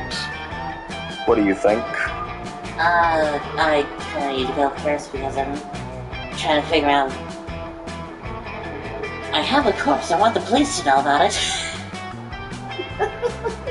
Oh, you just want... okay. Okay. I kinda need to go first. So then there isn't like a, what do you think would be the best place? And then you already go to that place, and it's like, oh, okay. But I could just not go to that place. You're right. You won that? Epic. Alright. So...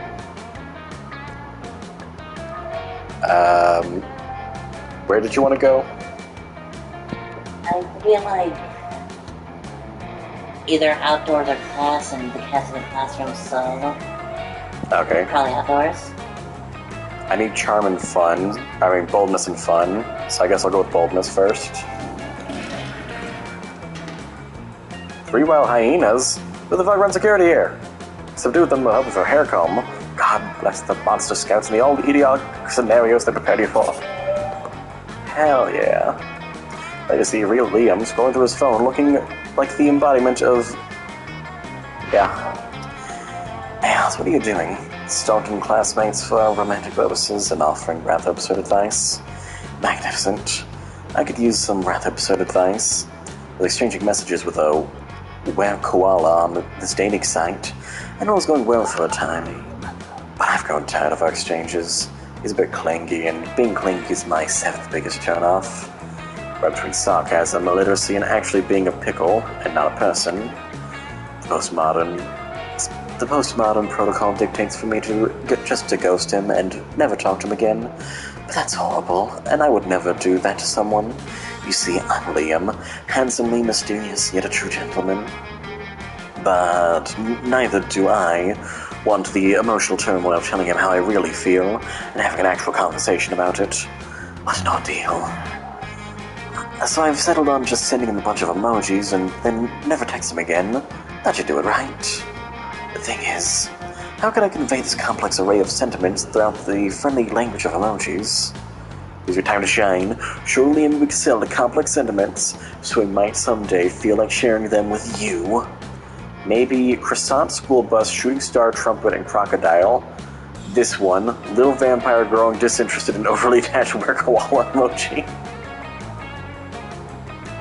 It's too obvious.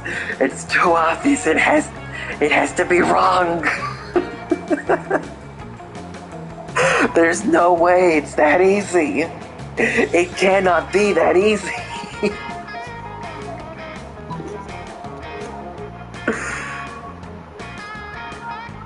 I also kind of just want to see what this gets interpreted as. Creativity's at 11. Charm is at 5. Yes. What? That's so nuanced. Consider right now. He takes me back. Let's see. Liam, even if it hurts my heart, I understand how you feel. Maybe you're right. Maybe we used to be like a croissant, and now we're just a school bus. Maybe we should now do as shooting stars do, and look for the trumpet to a crocodile. Farewell, my purple shooting star. Perfect. No more overly attached to a koala, and I can sit off a clear conscience. I must admit, your emoji poetry has touched my soul. You're an artist, and the smartphone is your gentle harp. Maybe one day you could show me your feelings through delicate emojis too. You were basically so nervous that you selected a bunch of emojis at random, but it worked. Sweet! And who knows? Maybe Liam is the trumpet to your crocodile. You gain you gain +2 charm and 1 creativity. Let's go. Dead body. Groovy. Looking around for distraction, you spot Scott proudly flexing while Zoe sits before him, frowning into her notebook. You figure she's trying to draw his ripped bod, so you offer to give some drawing tips. Drawing? What? I'm not drawing anything. I'm writing a fanfic about Scott's muscles. What? You are? I thought she was over here flexing for no reason, like usual. Well, I'm trying to write a fanfic, but so far it's going slower than the first 20 issues of Snail Person Literature Club. Can't help but feel like that's a jab. I don't know if it is, though. You glance at Zoe's notebook. It looks like she's just copied out Wikipedia's list of all the muscles. Oh, I can help. You know, Coach always says you can't spell muscles without some of the letters from adversity. It's dumb. You can't spell prepared without several letters from my name. You should add a bad guy who fights against all my good muscles. That's been done already. It's like you haven't even read Scott vs. Muscle-Hating Herbert. And that's exactly my problem.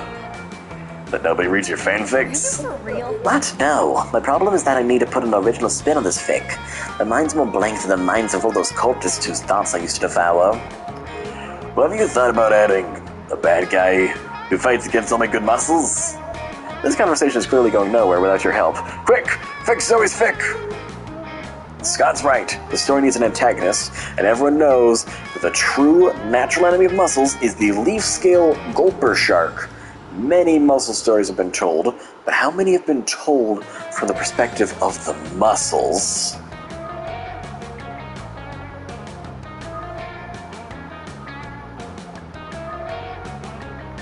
You debating? I have no idea which one of these is right. The bottom one is Zoe, the top one is... Top one is Scott, the bottom one is Zoe. Right? I forgot this was... No, it's not week 1. Oh. Well, it is week 1. Well, you know what I mean. I like the bottom answer. No, it's... Well, then why did you let me pick it? Because I'm not really going for it. I'm going for the corpse. Yeah. I'm trying to find Danny's sex thing. True. 16. There's the glute in your eye. Pecs and Prejudice, The Fault in Us, Sartor, Full Frontails, Hamstrung for You, Unnamed Peronius, Longest Harry Potter crossover. Do I need to go on? Yes, both sound great. They are great, Scott. They are the greatest, but they're all about as original as making all of your muscles secretly gay for each other. Muscles aren't... But my muscles aren't secretly gay for each other. They're openly gay for each other. Hard pass. Exactly, it's the 21st century. Muscles can legally marry most parts of the world. We don't have time for your regressive politics, Vicky. You didn't know you got pegged as an opponent? Oh wait, it was a Zoe. I have no idea what's going on. I'm confused. You don't know how you get pegged as an opponent of muscle marriage, but the accusation sticks. You lose -2 charm and 1 fun. Oh no. Come on, Carp, do something. Oz! You're at the club having a great time when suddenly you become acutely aware. Okay.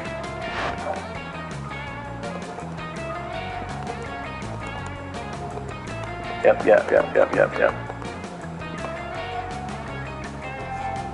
Super lame bus driver cards. I mean, I'm not going for anyone. Do you want to see it? Yeah.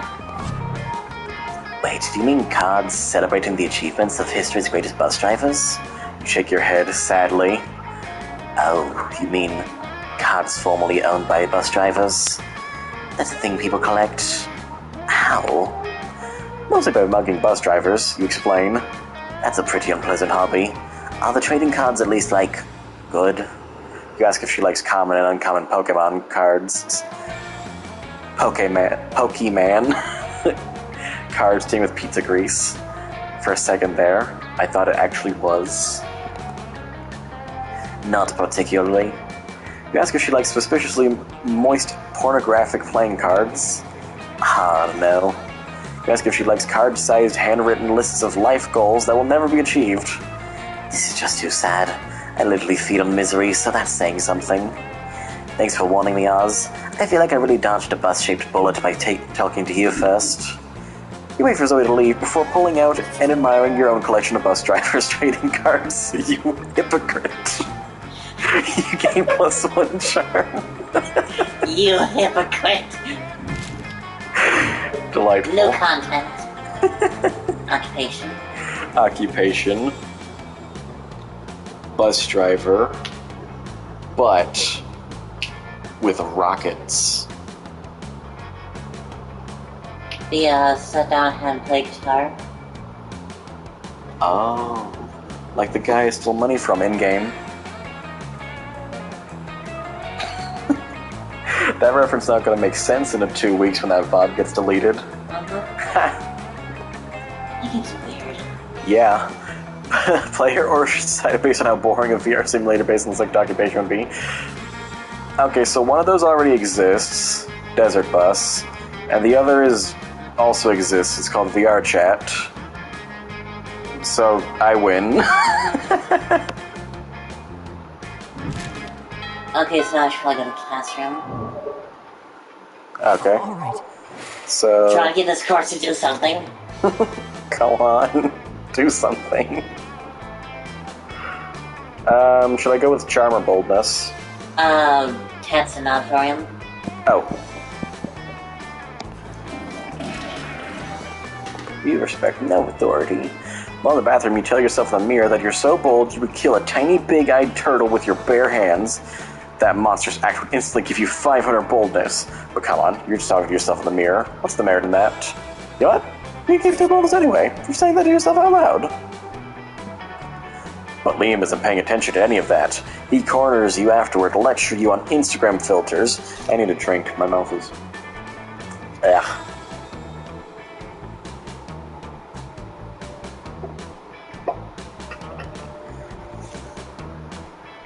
Random thought. The stream has the right title, right? Is there a way to check that? Okay, we're good. We're good. What no one seems to understand about film.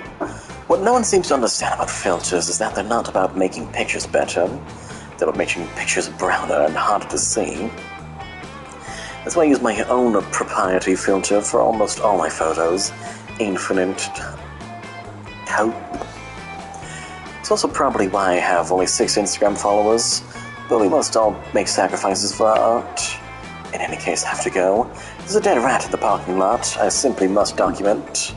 As soon as Liam's gone, Miranda peeks out of an air conditioning duct. What? Goodness, the situation is even more dire than I thought. If Operation Make Liam Popular Again is to succeed, we must get started immediately. What's that? Why, yes, of course you're part of my operation. I unwillingly force people into my service all the time. Oh, you want to know why it's called Operation Make Liam Popular Again? Well, he's been alive for like centuries, right? I'm sure he must have been popular at some point. I'll do the history books later. There's no time now. Phase 1 is getting Liam more Instagram followers. I took the liberty of having my royal spice discover the password to his account, so we can give it a total makeover. What to do? Use the account to post a bunch of... What? A bunch of porn and bomb recipes. Pay 1 million homeless people to follow Liam on Instagram. Damn it.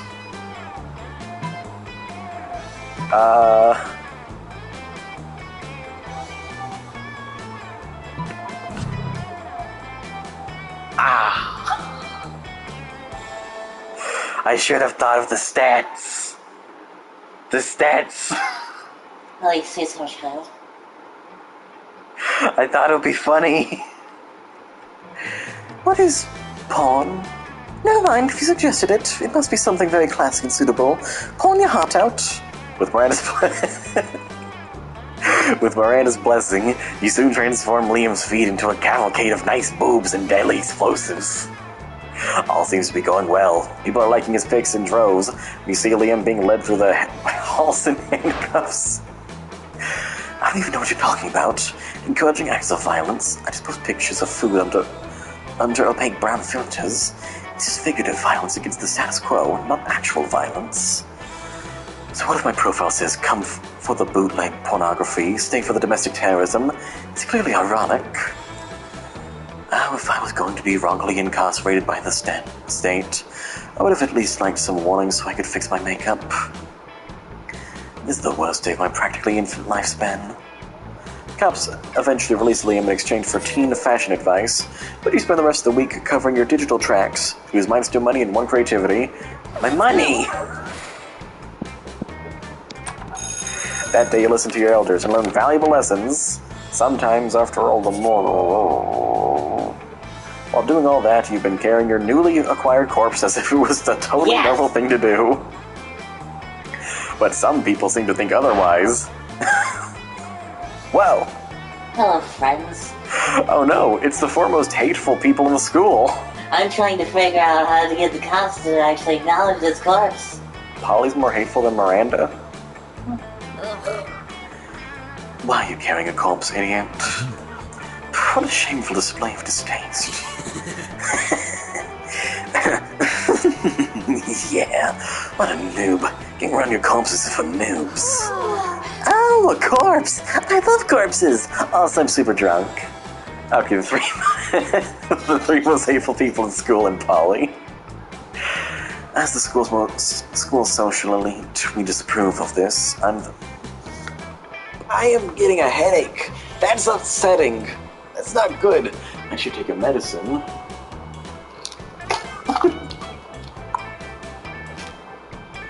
If it continues like this, I'm starting to think we should start doing 2 runs per stream. I don't want this reality, but it may come to pass. Ow.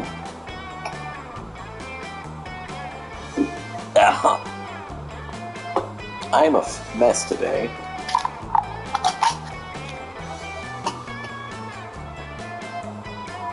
You okay? Life is okay. What?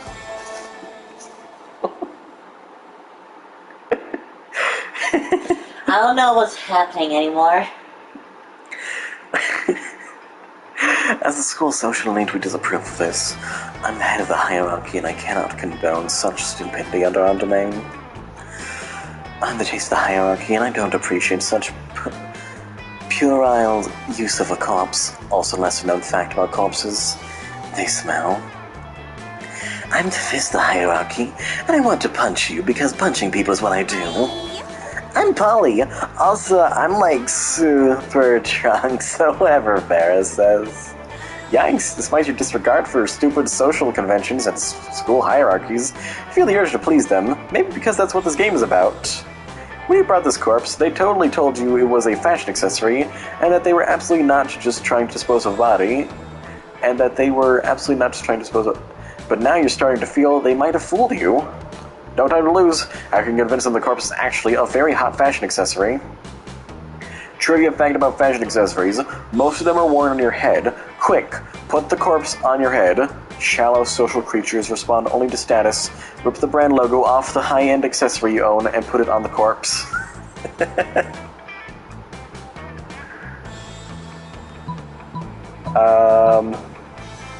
Top one is probably fun or charm. The bottom one would be creativity or The boldness? top one probably creativity. Oh, yeah. Bottom one is... Well, as long as it's not charm. It was... Wealthy is a stat! Money's a stat. Holy shit. This changes everything. This changes so many things. There's another layer to this game. Oh, God. You quickly rip the logo off of another piece of clothing you had with you and you put on a corpse. Wait, look, the corpse is actually, McDonald's? Damn, you're so poor your best piece of clothing is actually a McDonald's bag you sometimes use as a hat. So, you were going to eat this corpse? Disgusting. Fast food companies, am I right? They're always finding new lows. Give me that. Damien takes your corpse and bites in its arm. He chews for a while. You're completely right. It is disgusting. No seasoning and super dry. I bet it's not even gluten-free. So immoral. I suspected Vicky was into fast food and necrophagia? You have poor eating habits written all over your face. Still drunk. And so they leave alone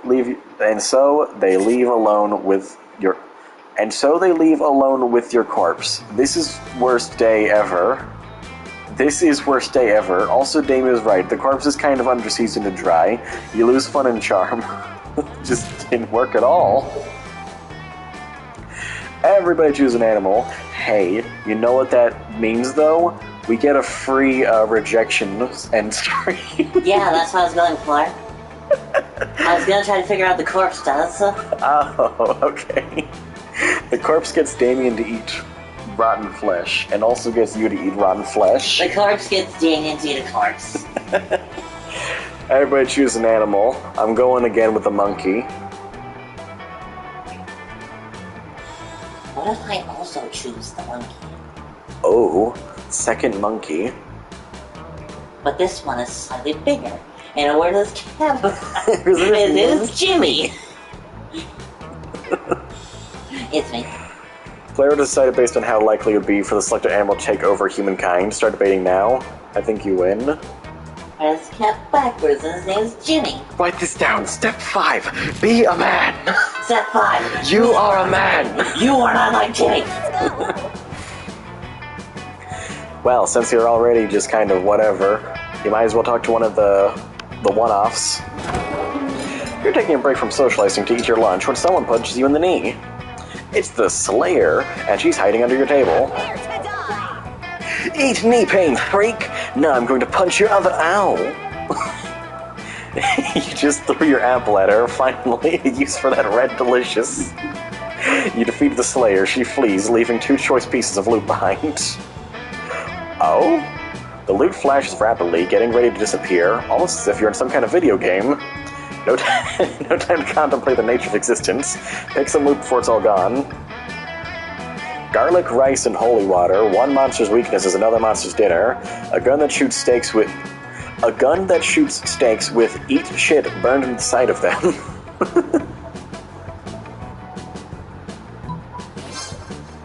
Oh, so solo interactions are free stat-ups. Oh. You skip the sweet ass gun and go about your day. Wait, is it a sweet ass gun or is it a sweet ass gun? No one knows. Huh. Obviously you're not going to use it to kill any of your classmates. You're a monster, not a monster. But later in biology class, the teacher calls on you without warning. You panic because who has time to do the reading when you're trying to smooch your classmates? But your panic turns to self-assurance when you hear the teacher's question, what do flies do? Rather than responding with lame-ass spoken words, you respond by firing a wooden stake straight into the chalkboard. Eat shit, exclaims the teacher. Why, that's exactly right. Congratulations. You meant to shoot the teacher, but hey, whatever works. You gain +4 boldness.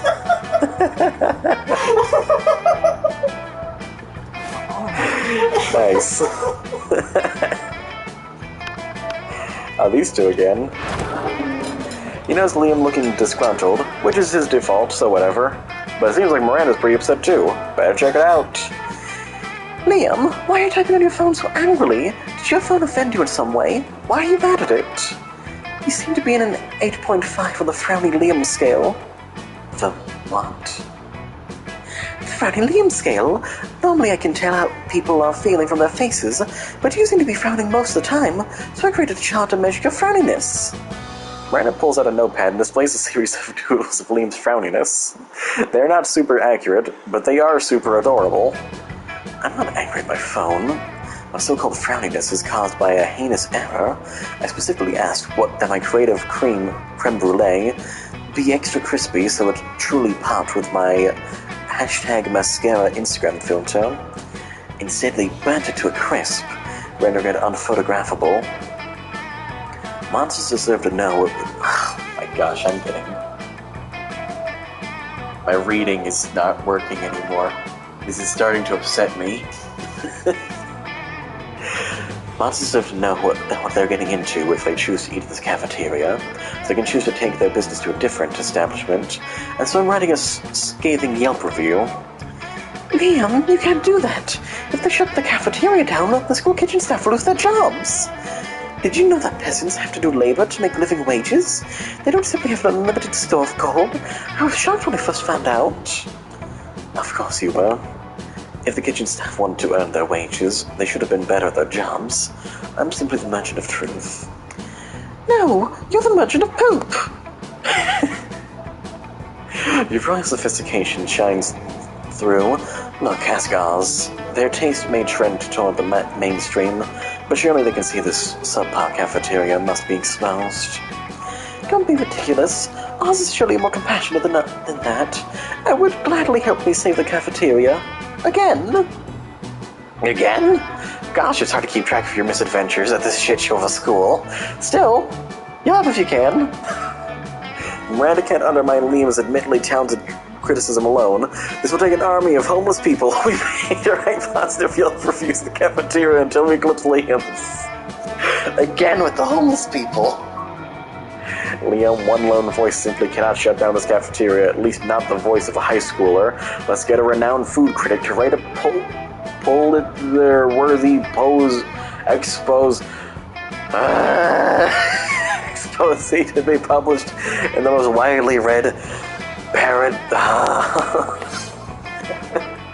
can't. I'm dying. I can't words. The words they are doing. He keeps saying big words and it's not working out. Excellent idea. I'm an incredible, intelligent, compassionate person with tons of humility. More than enough to admit when a professional's help may be of use to me. You think you have the most humility? You shall never be as humble as I am. Every day my servants tell me I'm the humblest person ever to live. Miranda storms off in a huff, leaving you and Liam to proceed with your amazing, incredible, genius plan. You're super humble, too.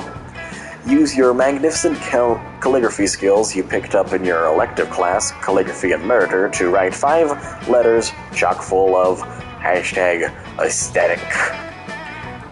Liam produces a delicate white dove from his backpack. How was it breathing in there? And gives it to the newly addressed letters.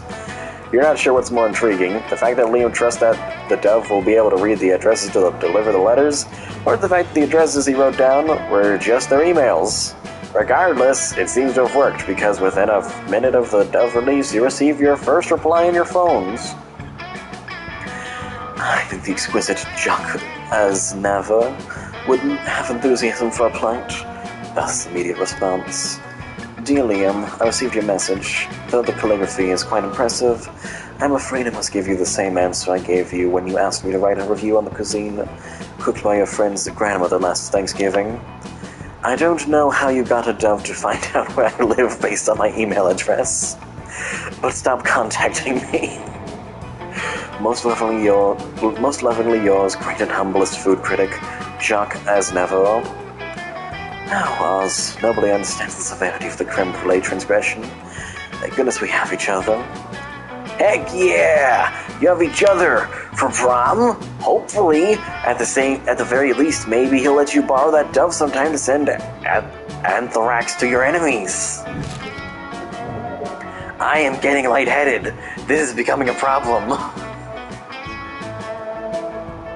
Everyone choose a part of their body. Say your choice out loud.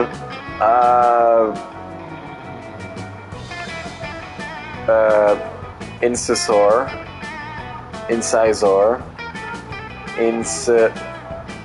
Tooth. My two front teeth. Elbow. Elbow.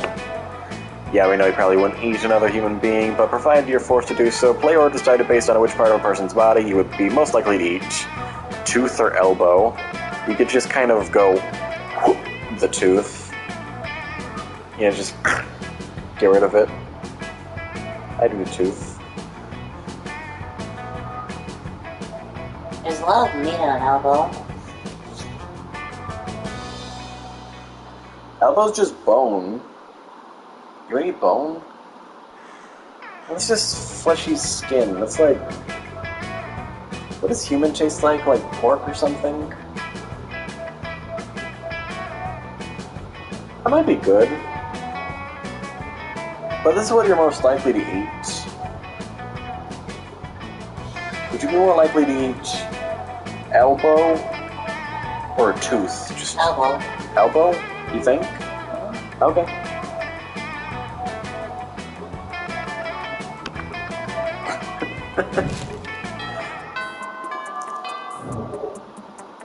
Let's go. Let's go.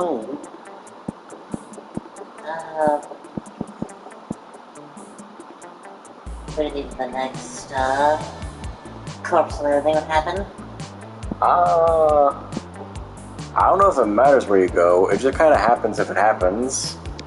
But probably you... Okay. That day you visit the bathrooms to take a number 2.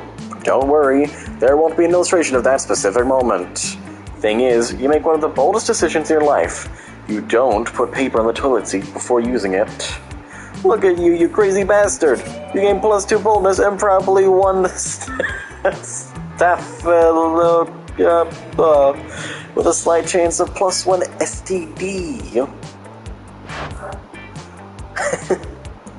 It's always nice to see your friend succeed, and by the increase in employees in Vera's illegal law firm, she's clearly doing well.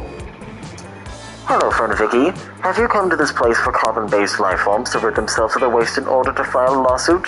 Which I'm told is the primary function of this location. Calculus just an ideal secretary, as he loves to help. Can perform research instantaneously and type an infinity number of words per minute. And I'm the ideal apprentice because... For the last time, Zoe, you are not my apprentice. Because you have no interest in my law practice or helping me acquire vast sums of plus money, you're clearly only here to research another of your stupid fanfictions.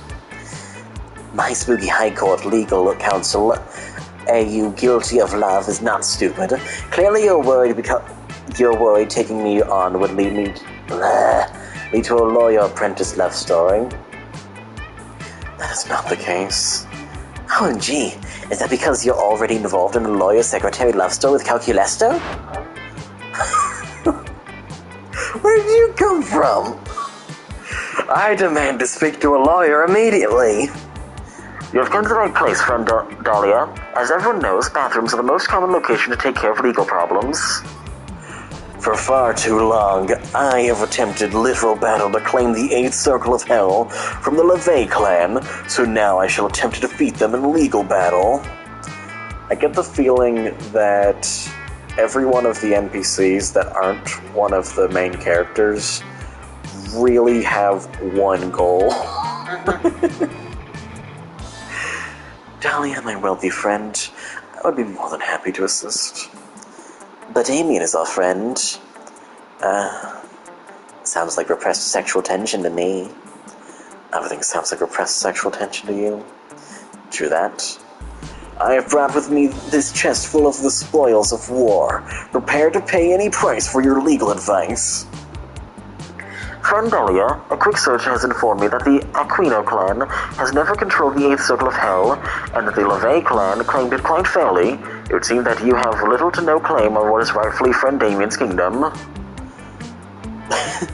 Robo Secretary, nothing but a lawn. There's little to no chance that Dolly is not loaded, and I'm therefore happy to take her on as a client for a large sum of plus money.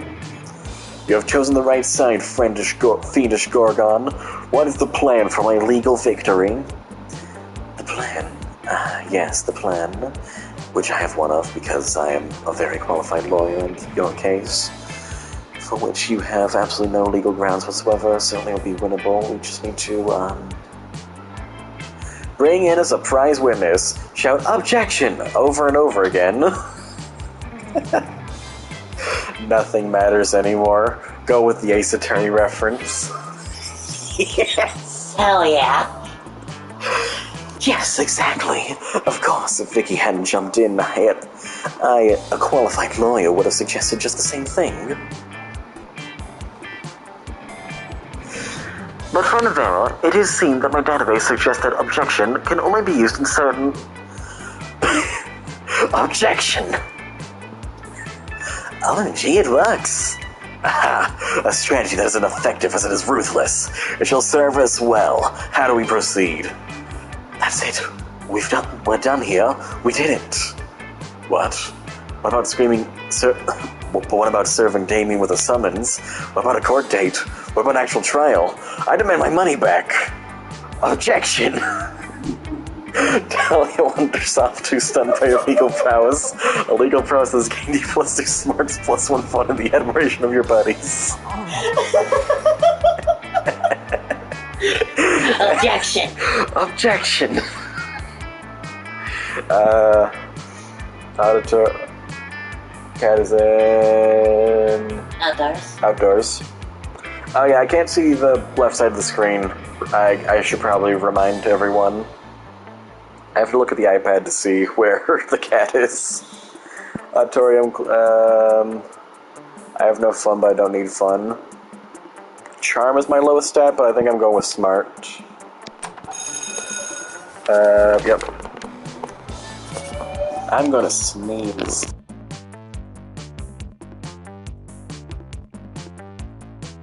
It went away, but not fully. Now I just get to feel sad and weird. I'm trying to bring it back. It's going in my...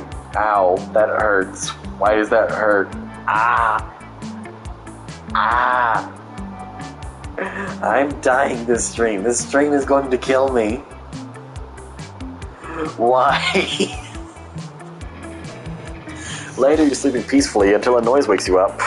The source of the noise seems to be Liam, whose face is the unliving embodiment of disgust itself. Oh boy, a test on a vampire weaknesses.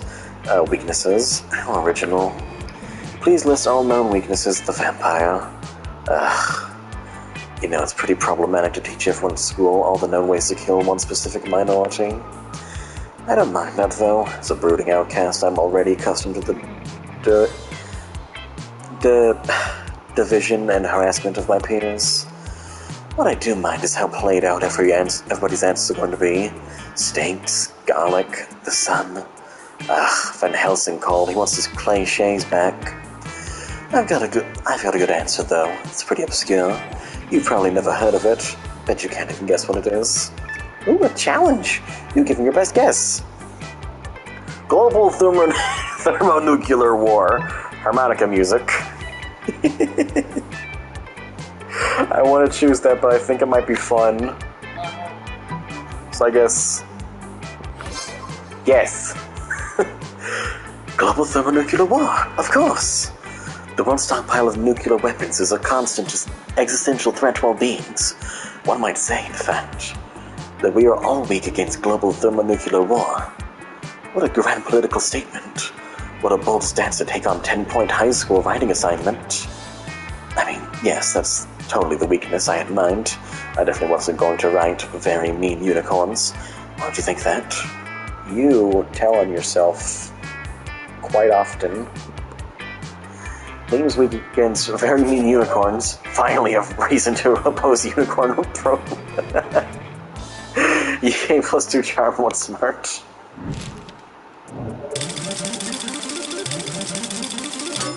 Epic. Let's go. You were grooming yourself in your bathroom when suddenly Liam reveals himself in your shower. How long has he been in there? Don't vampires need to be invited to your house or something? So many questions. Simple. He just stood on the roof until it collapsed. He didn't have to invite himself in. Wait, hang on. No, that just kills them, doesn't it? Mm-hmm. That's what happened to the guy in Adventure Time. Everyone knows that's the most reliable source. He got permission from someone else. He asked the landlord if he could come in. Ah, Vicky, I noticed you in class the other day admiring my collection of slightly used vintage bottle cap sex toys. Is that what those were? Like, admire was a strong word before, but now... I'm sure if you noticed that I have many strange and amazing hobbies, just that the average civilian could never hope to take on, for sheer lack of creative talent. Trading fine insect legs, bottling peak toxic waste to turn into fine wines, generally being part of DIM culture. To myself, obviously. Truly one of the greatest joys of embarking on a great romance is getting to share your obscure hobbies with one another. I just realized that I've only dated one girl, and you've only dated one boy. We've mostly gone gay this whole time. That's fantastic. I've been giving some thought to embarking. I'm going to actually sneeze. It's coming back!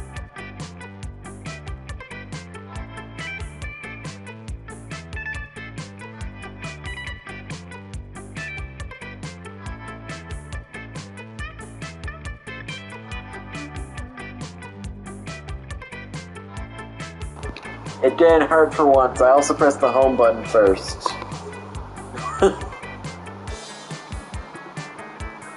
Blah. Life is kind of pain, but not like in an emotional way. Like, actually, everything just kind of hurts right now. I'm okay. And I've been giving some thought to embarking on one such great romance with Oz. But tell me, what of their hobbies? Will they have some great knowledge to share with me? Did you not know Oz, the founder and head editor of Exotic Aquatics, the guide to breeding rare fish for agility competitions? Sure. You like bingo? You like bingo? Exotic Aquatics. Why, I read that every month. Read. I guided my prized turquoise Tang and Trixie through a tunnel maze based on those teachings. I had no idea that it was Oz who was responsible for that. Truly, I cannot wait to hear more about their exotic aquatic prowess. Perhaps at prom? Man, you sure hope that Oz actually knows shit about fish. You say so many ridiculous things a day, you cannot for the life of you keep track of which are true and which are lies. Don't be keeping your fingers and fins crossed for them. Meanwhile, you gain +3 creativity. Everybody chooses something cool. Hellfire Peaks from Banjo-Kazooie. Bane from the Harley Quinn show. I'm stepping on your fish. Blair just decided based on how cool it would be if 100 years from now humankind built a 200-foot statue commemorating this selected thing. Start debating now. Damn it, those are actually both kind of sick, honestly. Hellfire Peaks is like one of the best looking levels in that game. But then just a giant statue of Bane, though. Damn it. Shit. You wouldn't be able to go on it, though. Yeah, but it looked pretty cool, though. It looked pretty cool. But you wouldn't be able to see from the top. I think this is the first time in a while. Actually, I think, other than that one time, this is the first time we actually had to pick random. Eyes!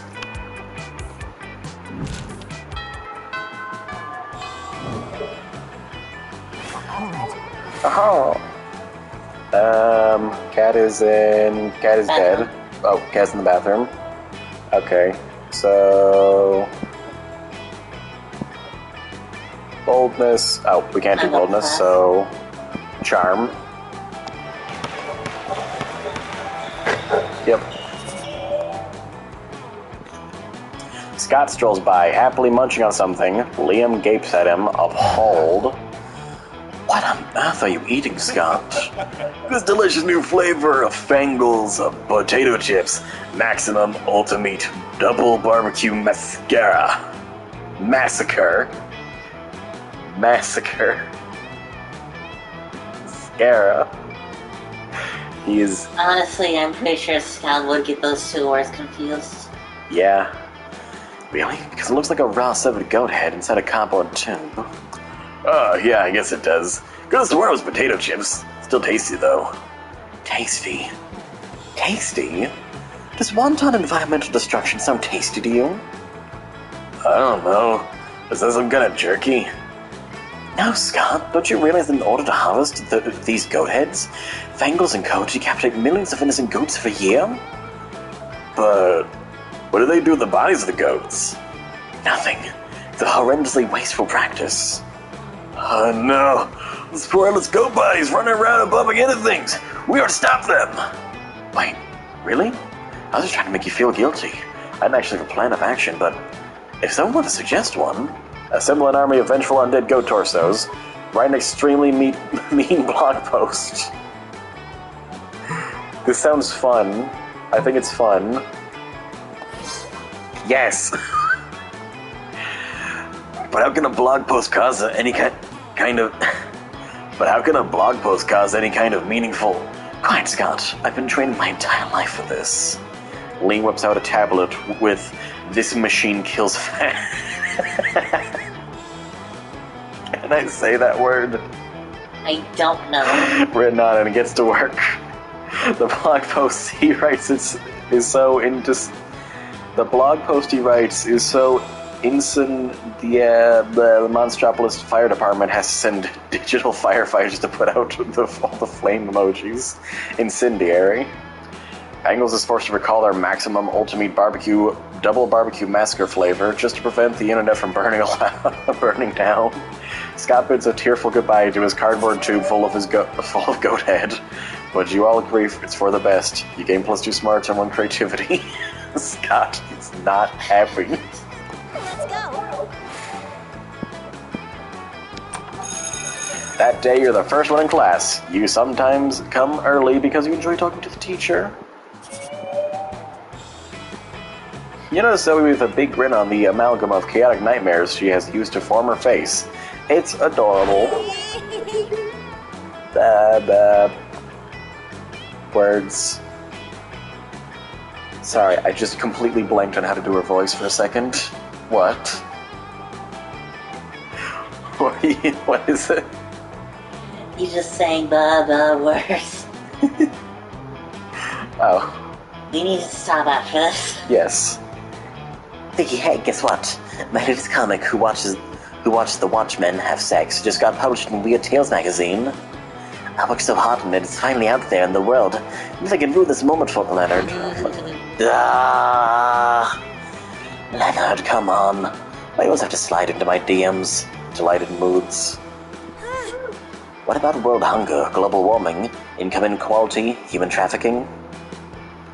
Oh, cool. Social justice warriors win again.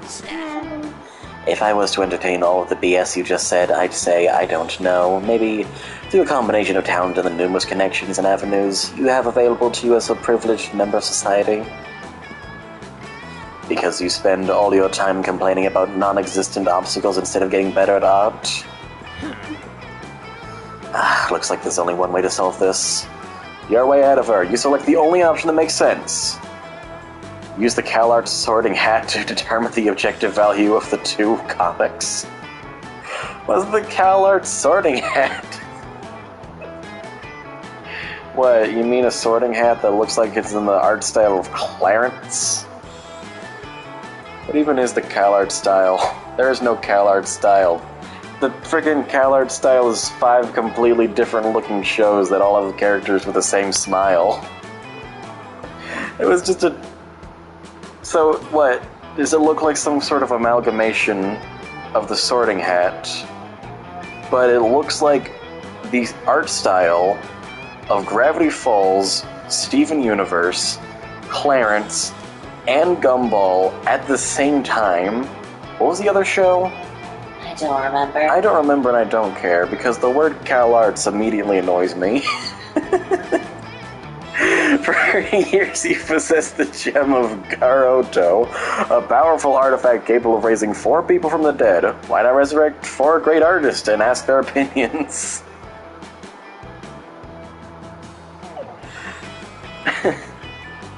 So I was going with top one because mine would just... Yeah. Cool. You were saving the gem of Garoto to resurrect your family in case they all die tragically for some reason, but this seems just as important. You reach into the nether realm and summon Velasquez, Goya, Picasso, and El Greso, 4 of the greatest visual artists of all time. Oh hey, I recognize some of these guys. Picasso helped me design my Layer of Mental Anguish along with MC Escher and David Lynch. Hey Zoe, this is Pablo Picasso, long time no see. I heard you have some art for us to look at.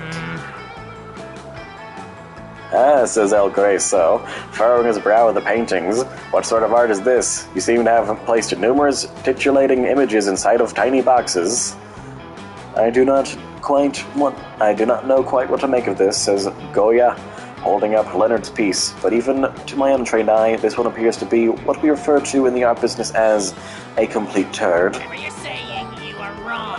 I don't know what I'm looking at either, says Picasso, but I like how you put everything in little squares. I have a thing about shapes.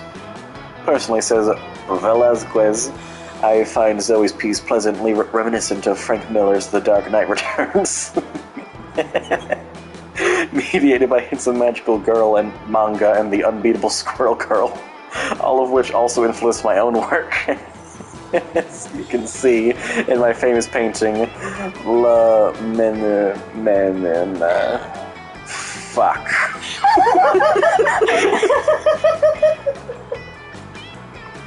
Leonard tries to tweet angrily about how these 4 dead artists are part of the liberal establishment, but it doesn't work because they don't have Twitter, only Instagram. You came close to creativity and want smarts from hanging out with... Just flying off the screen. Everybody chooses a historical figure. Picasso! Damn.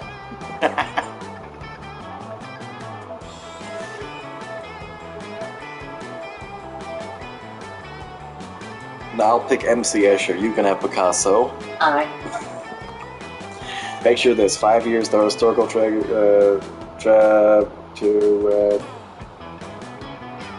don't mind me, my brain just stopped working. The historical figures time travel to our times. The only reason they were brought to our time was to produce Naruto AMVs. Player orders tied based on who would produce the most emotionally heartbreaking epic Naruto AMVs.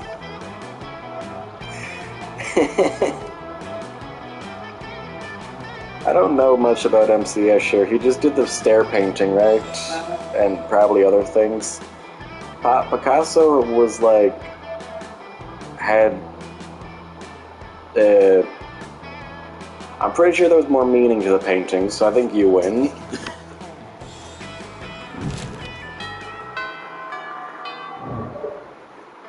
Let's go. Please talk to either the cat or the prince, because I'm about to frickin' die. You're just trying to enjoy a meal in peace when space untwists itself to reveal the interdimensional prince. Most glorious hero, thank the squid star I found you. I have been confused by the most fiendish riddle. A riddle that has vexed me for days, nay, weeks. The riddle of... Okay, it's the same one. Telepathy or... We already saw telepathy. We already saw telepathy, so... Content. Content! Ah, he's the true choice of a gentle monster. With a wave of his magic...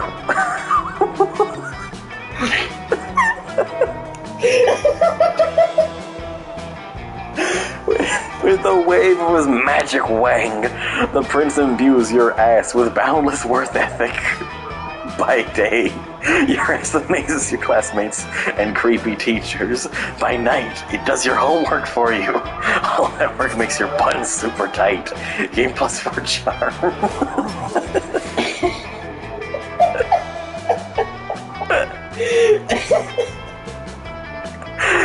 Oh gosh.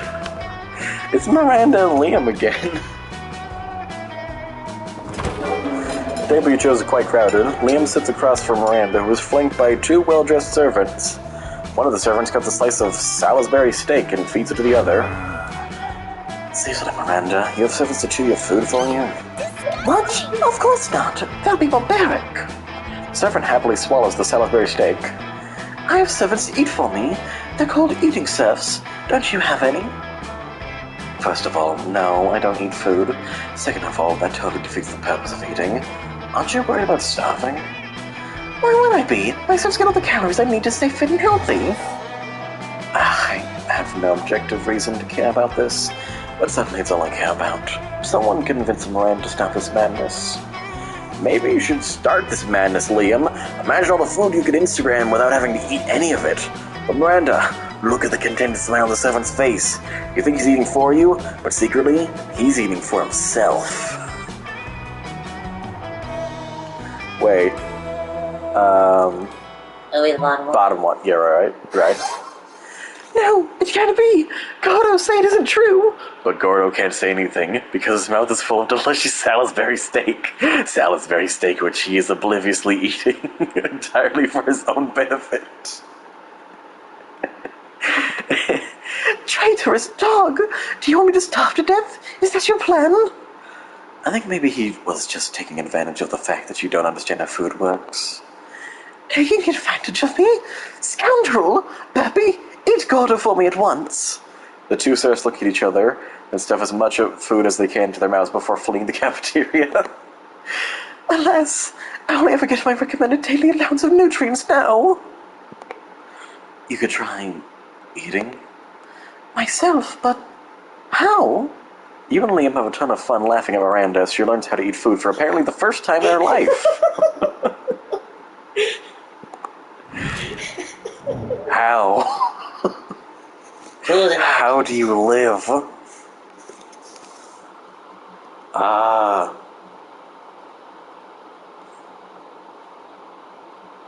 Ugly wallpaper. Giant yarn Yoshi needle. Whoa. First base to know how disturbing it would be if an insane person decided to date and marry the selected object. Start dating now. You win. I don't like that idea. Let's go. Well. I like the corpse do things.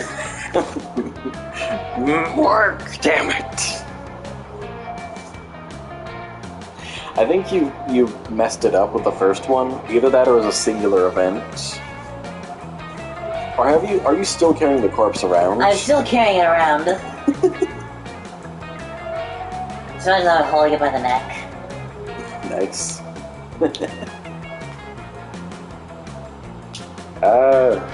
You can really just go wherever, I think. As long as you... I don't remember what my stats are, so I don't think it matters. Yep. You're casually reading the latest issues of Monster Magazine when you are rudely interrupted. See, even Vicky, a sensible monster with a good head on her shoulders and at least some plus smarts, is reading Monster Magazine. Yeah, and that's bad, because we're warriors, so we need to fight. Scott takes the magazine from you and punches it. Hooray! Let's go solve another one of the world's major problems. Now, Scott, we're social justice warriors. You see, Vicky, ever since our major success with the Fangles Goathead debacle, we've taken it upon ourselves to stand up against injustice. Hang on, wasn't that one of yours? Wait. Was it? Yeah, I'm pretty sure it was. Huh. Ours are intertwining. Reality's collapsing. Your actions are having effects on me. You have so much you have so little going on right now that... I am a side character in this side character's adventure. They've mistaken you for me. That's amazing. by punching magazines. Now, Scott, as you no doubt noticed, Monster Magazine's sexiest monster alive this year is Count Victor von Musselbod, the werewolf prince / bodybuilder. That makes him the 5th royal werewolf bodybuilder in a row to earn the title. What about those of us with the leaner physiques? What of our representation? So now we're endeavoring to get Monster Magazine the same, then to name someone from a more marginalized community as their sexiest creature alive. We just need to figure out a way to convince them, since I guess punching the magazine wasn't good enough. That's easy.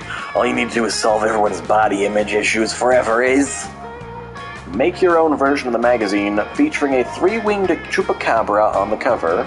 Lean heavily into the warrior part, storm Monster Magazine, and hold the editor-in-chief captive until he promises to stop exclusively promoting one aesthetic at the pinnacle of monster sexiness. Oh, yes! Good plan! I love being a warrior! I'll admit it does sound like an attention-grabbing demonstration, if nothing else. Hot diggity dog! With that, you're off to storm the Monster Magazine headquarters. Using the element of surprise, your second favorite element right after nitrogen, you're able to overpower Monster Magazine security and march straight to the editor-in-chief's office. We demand better representation. We demand to be warriors! It's time we use our weapons. And our fists! And our fighting! To sit down and have a heartfelt conversation about the damage lack of representation can do to society. The heartfelt conversation is very felt by the heart and quite conversation-y,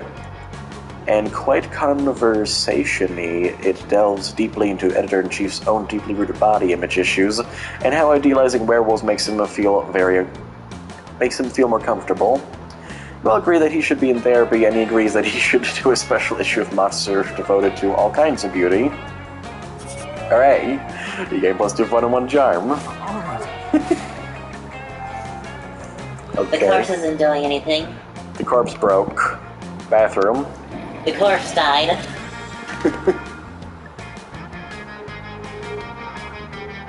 Wait, but you stopped there. You don't want the world to know how reckless you are for the rest of eternity, so you do some graffiti on the wall. No way. The graffiti says, okay.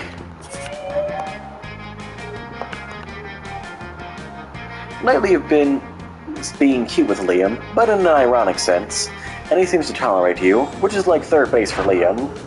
So tonight you're having a picnic at the graveyard. It's like a date, except it totally isn't a date, because dates are super cliche. But it's totally a date. It's time. You're gonna kiss him. You've practiced a lot with your pillow, which might or may not be a body pillow, customized with real-size, full-body picture of Liam. Maybe. Here you go. You know what, Oz? I've been thinking about the concept of kissing. And not because being with you makes me think about kissing, but because... Don't you think kissing is such an outdated and vulgar concept? Your best way of showing your feelings is putting your mouth over another person's mouth? But you wanted to put your mouth over his mouth, gosh damn it! Come on, Oz. Promise just around the corner. We're gonna think of a never-before-seen way of showing your feelings to Liam. Don't show your feelings. Sing your feelings. That's creativity or fun.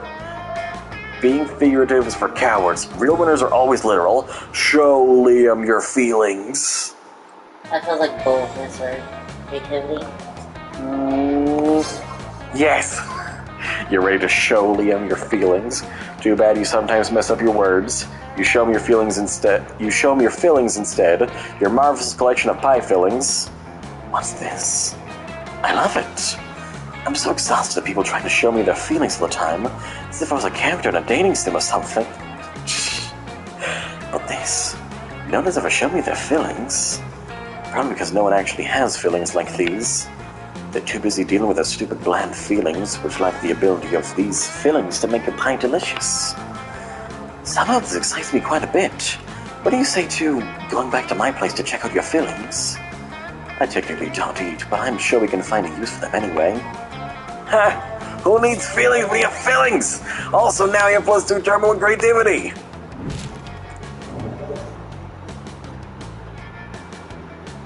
So, losing screen. Damien, Scott, Vera, and... No, that's it. Well, let's see, Scott. Because when else are we gonna lose Scott? True. That's true. I haven't interacted with him. Hey, bro. Okay. This has to work, right? Let's go. You finally put up your courage and ask your beloved to the mouse run with you? Oh, Brom? I don't know.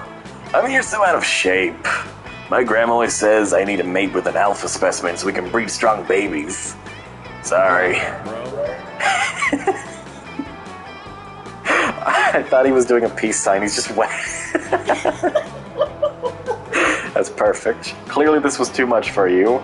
You abandoned high school and spent the rest of your life designing a robot for sex purposes. Unfortunately, as soon as your robot lover got true AI, it rejected you. Damn it.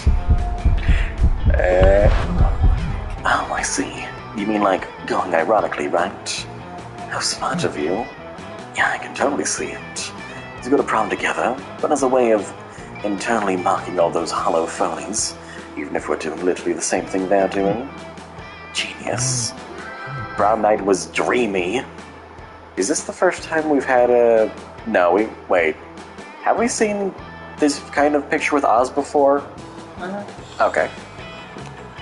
You and Liam criticized the vulgar musical choices of the band the entire night, and at one point you crashed the gig by joining them with a xylophone and a theremin.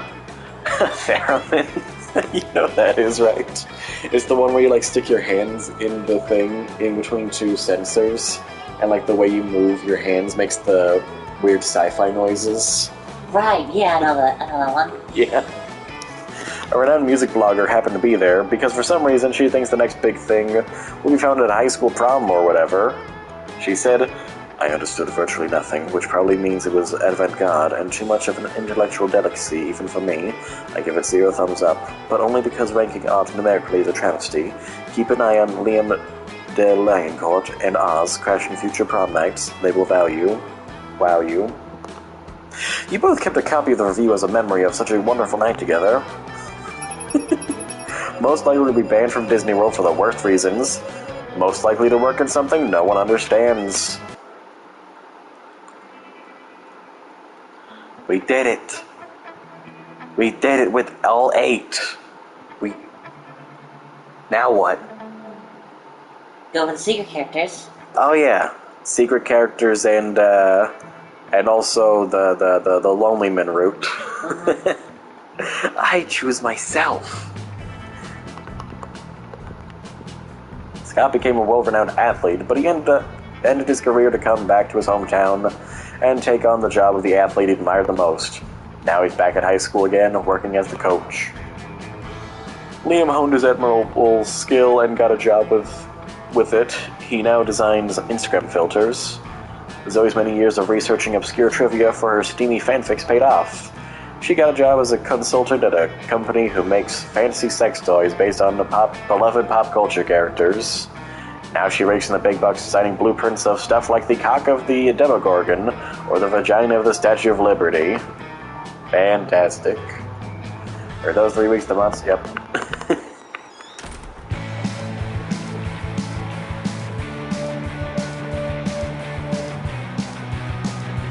You wanna watch this or meh? Unlocked. Do you want to join a very exclusive club? Go to the shop. Wait, is the shop randomized, or...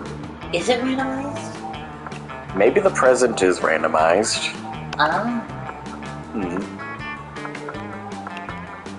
So... we still need the basic ending with 3 characters, and we need the rejection ending with 2 characters, and then it's all secret endings. There are a lot of secret endings. Whoa. And then we got the Oz Liam picture.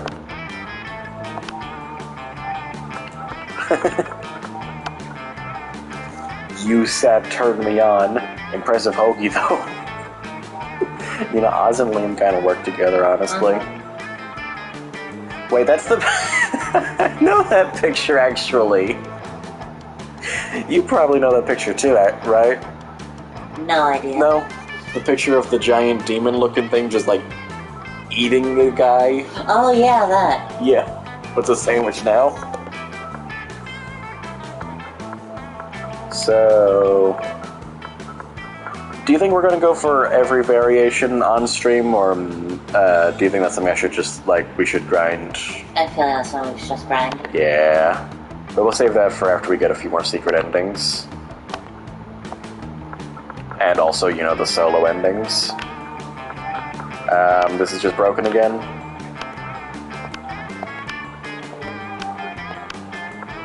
Yeah, what? Oh.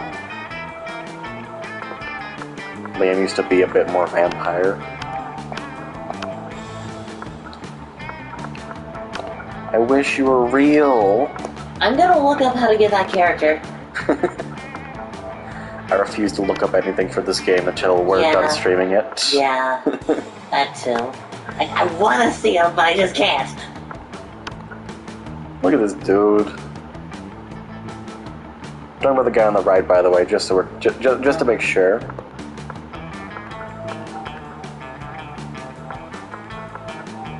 Wait. Can you do the cat? Hang on.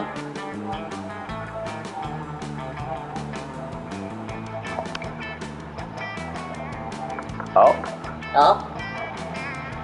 That's interesting. Oh, you can, the Slayer, too.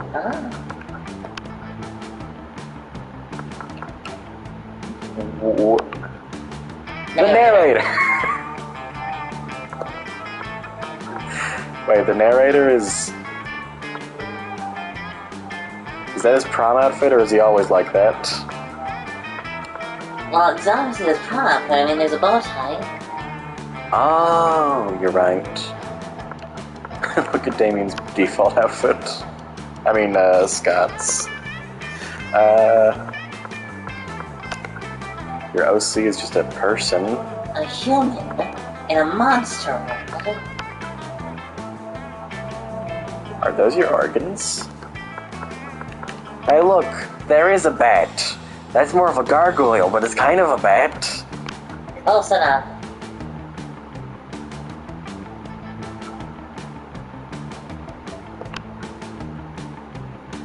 Do you think they got randomized, or...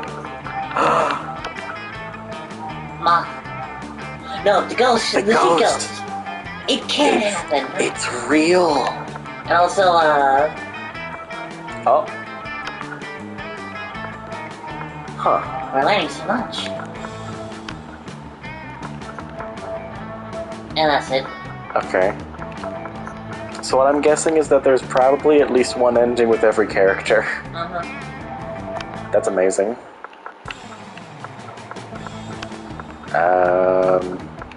I think that's everything. Okay.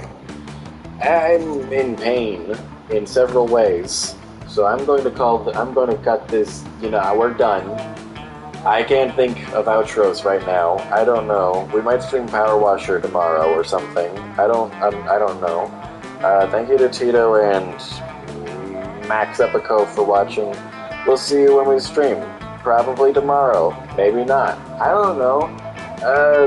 This has been Yehudi and Pyra. I can't words anymore. Everything is gone. Life is ow. So long, partners. That is the mute button.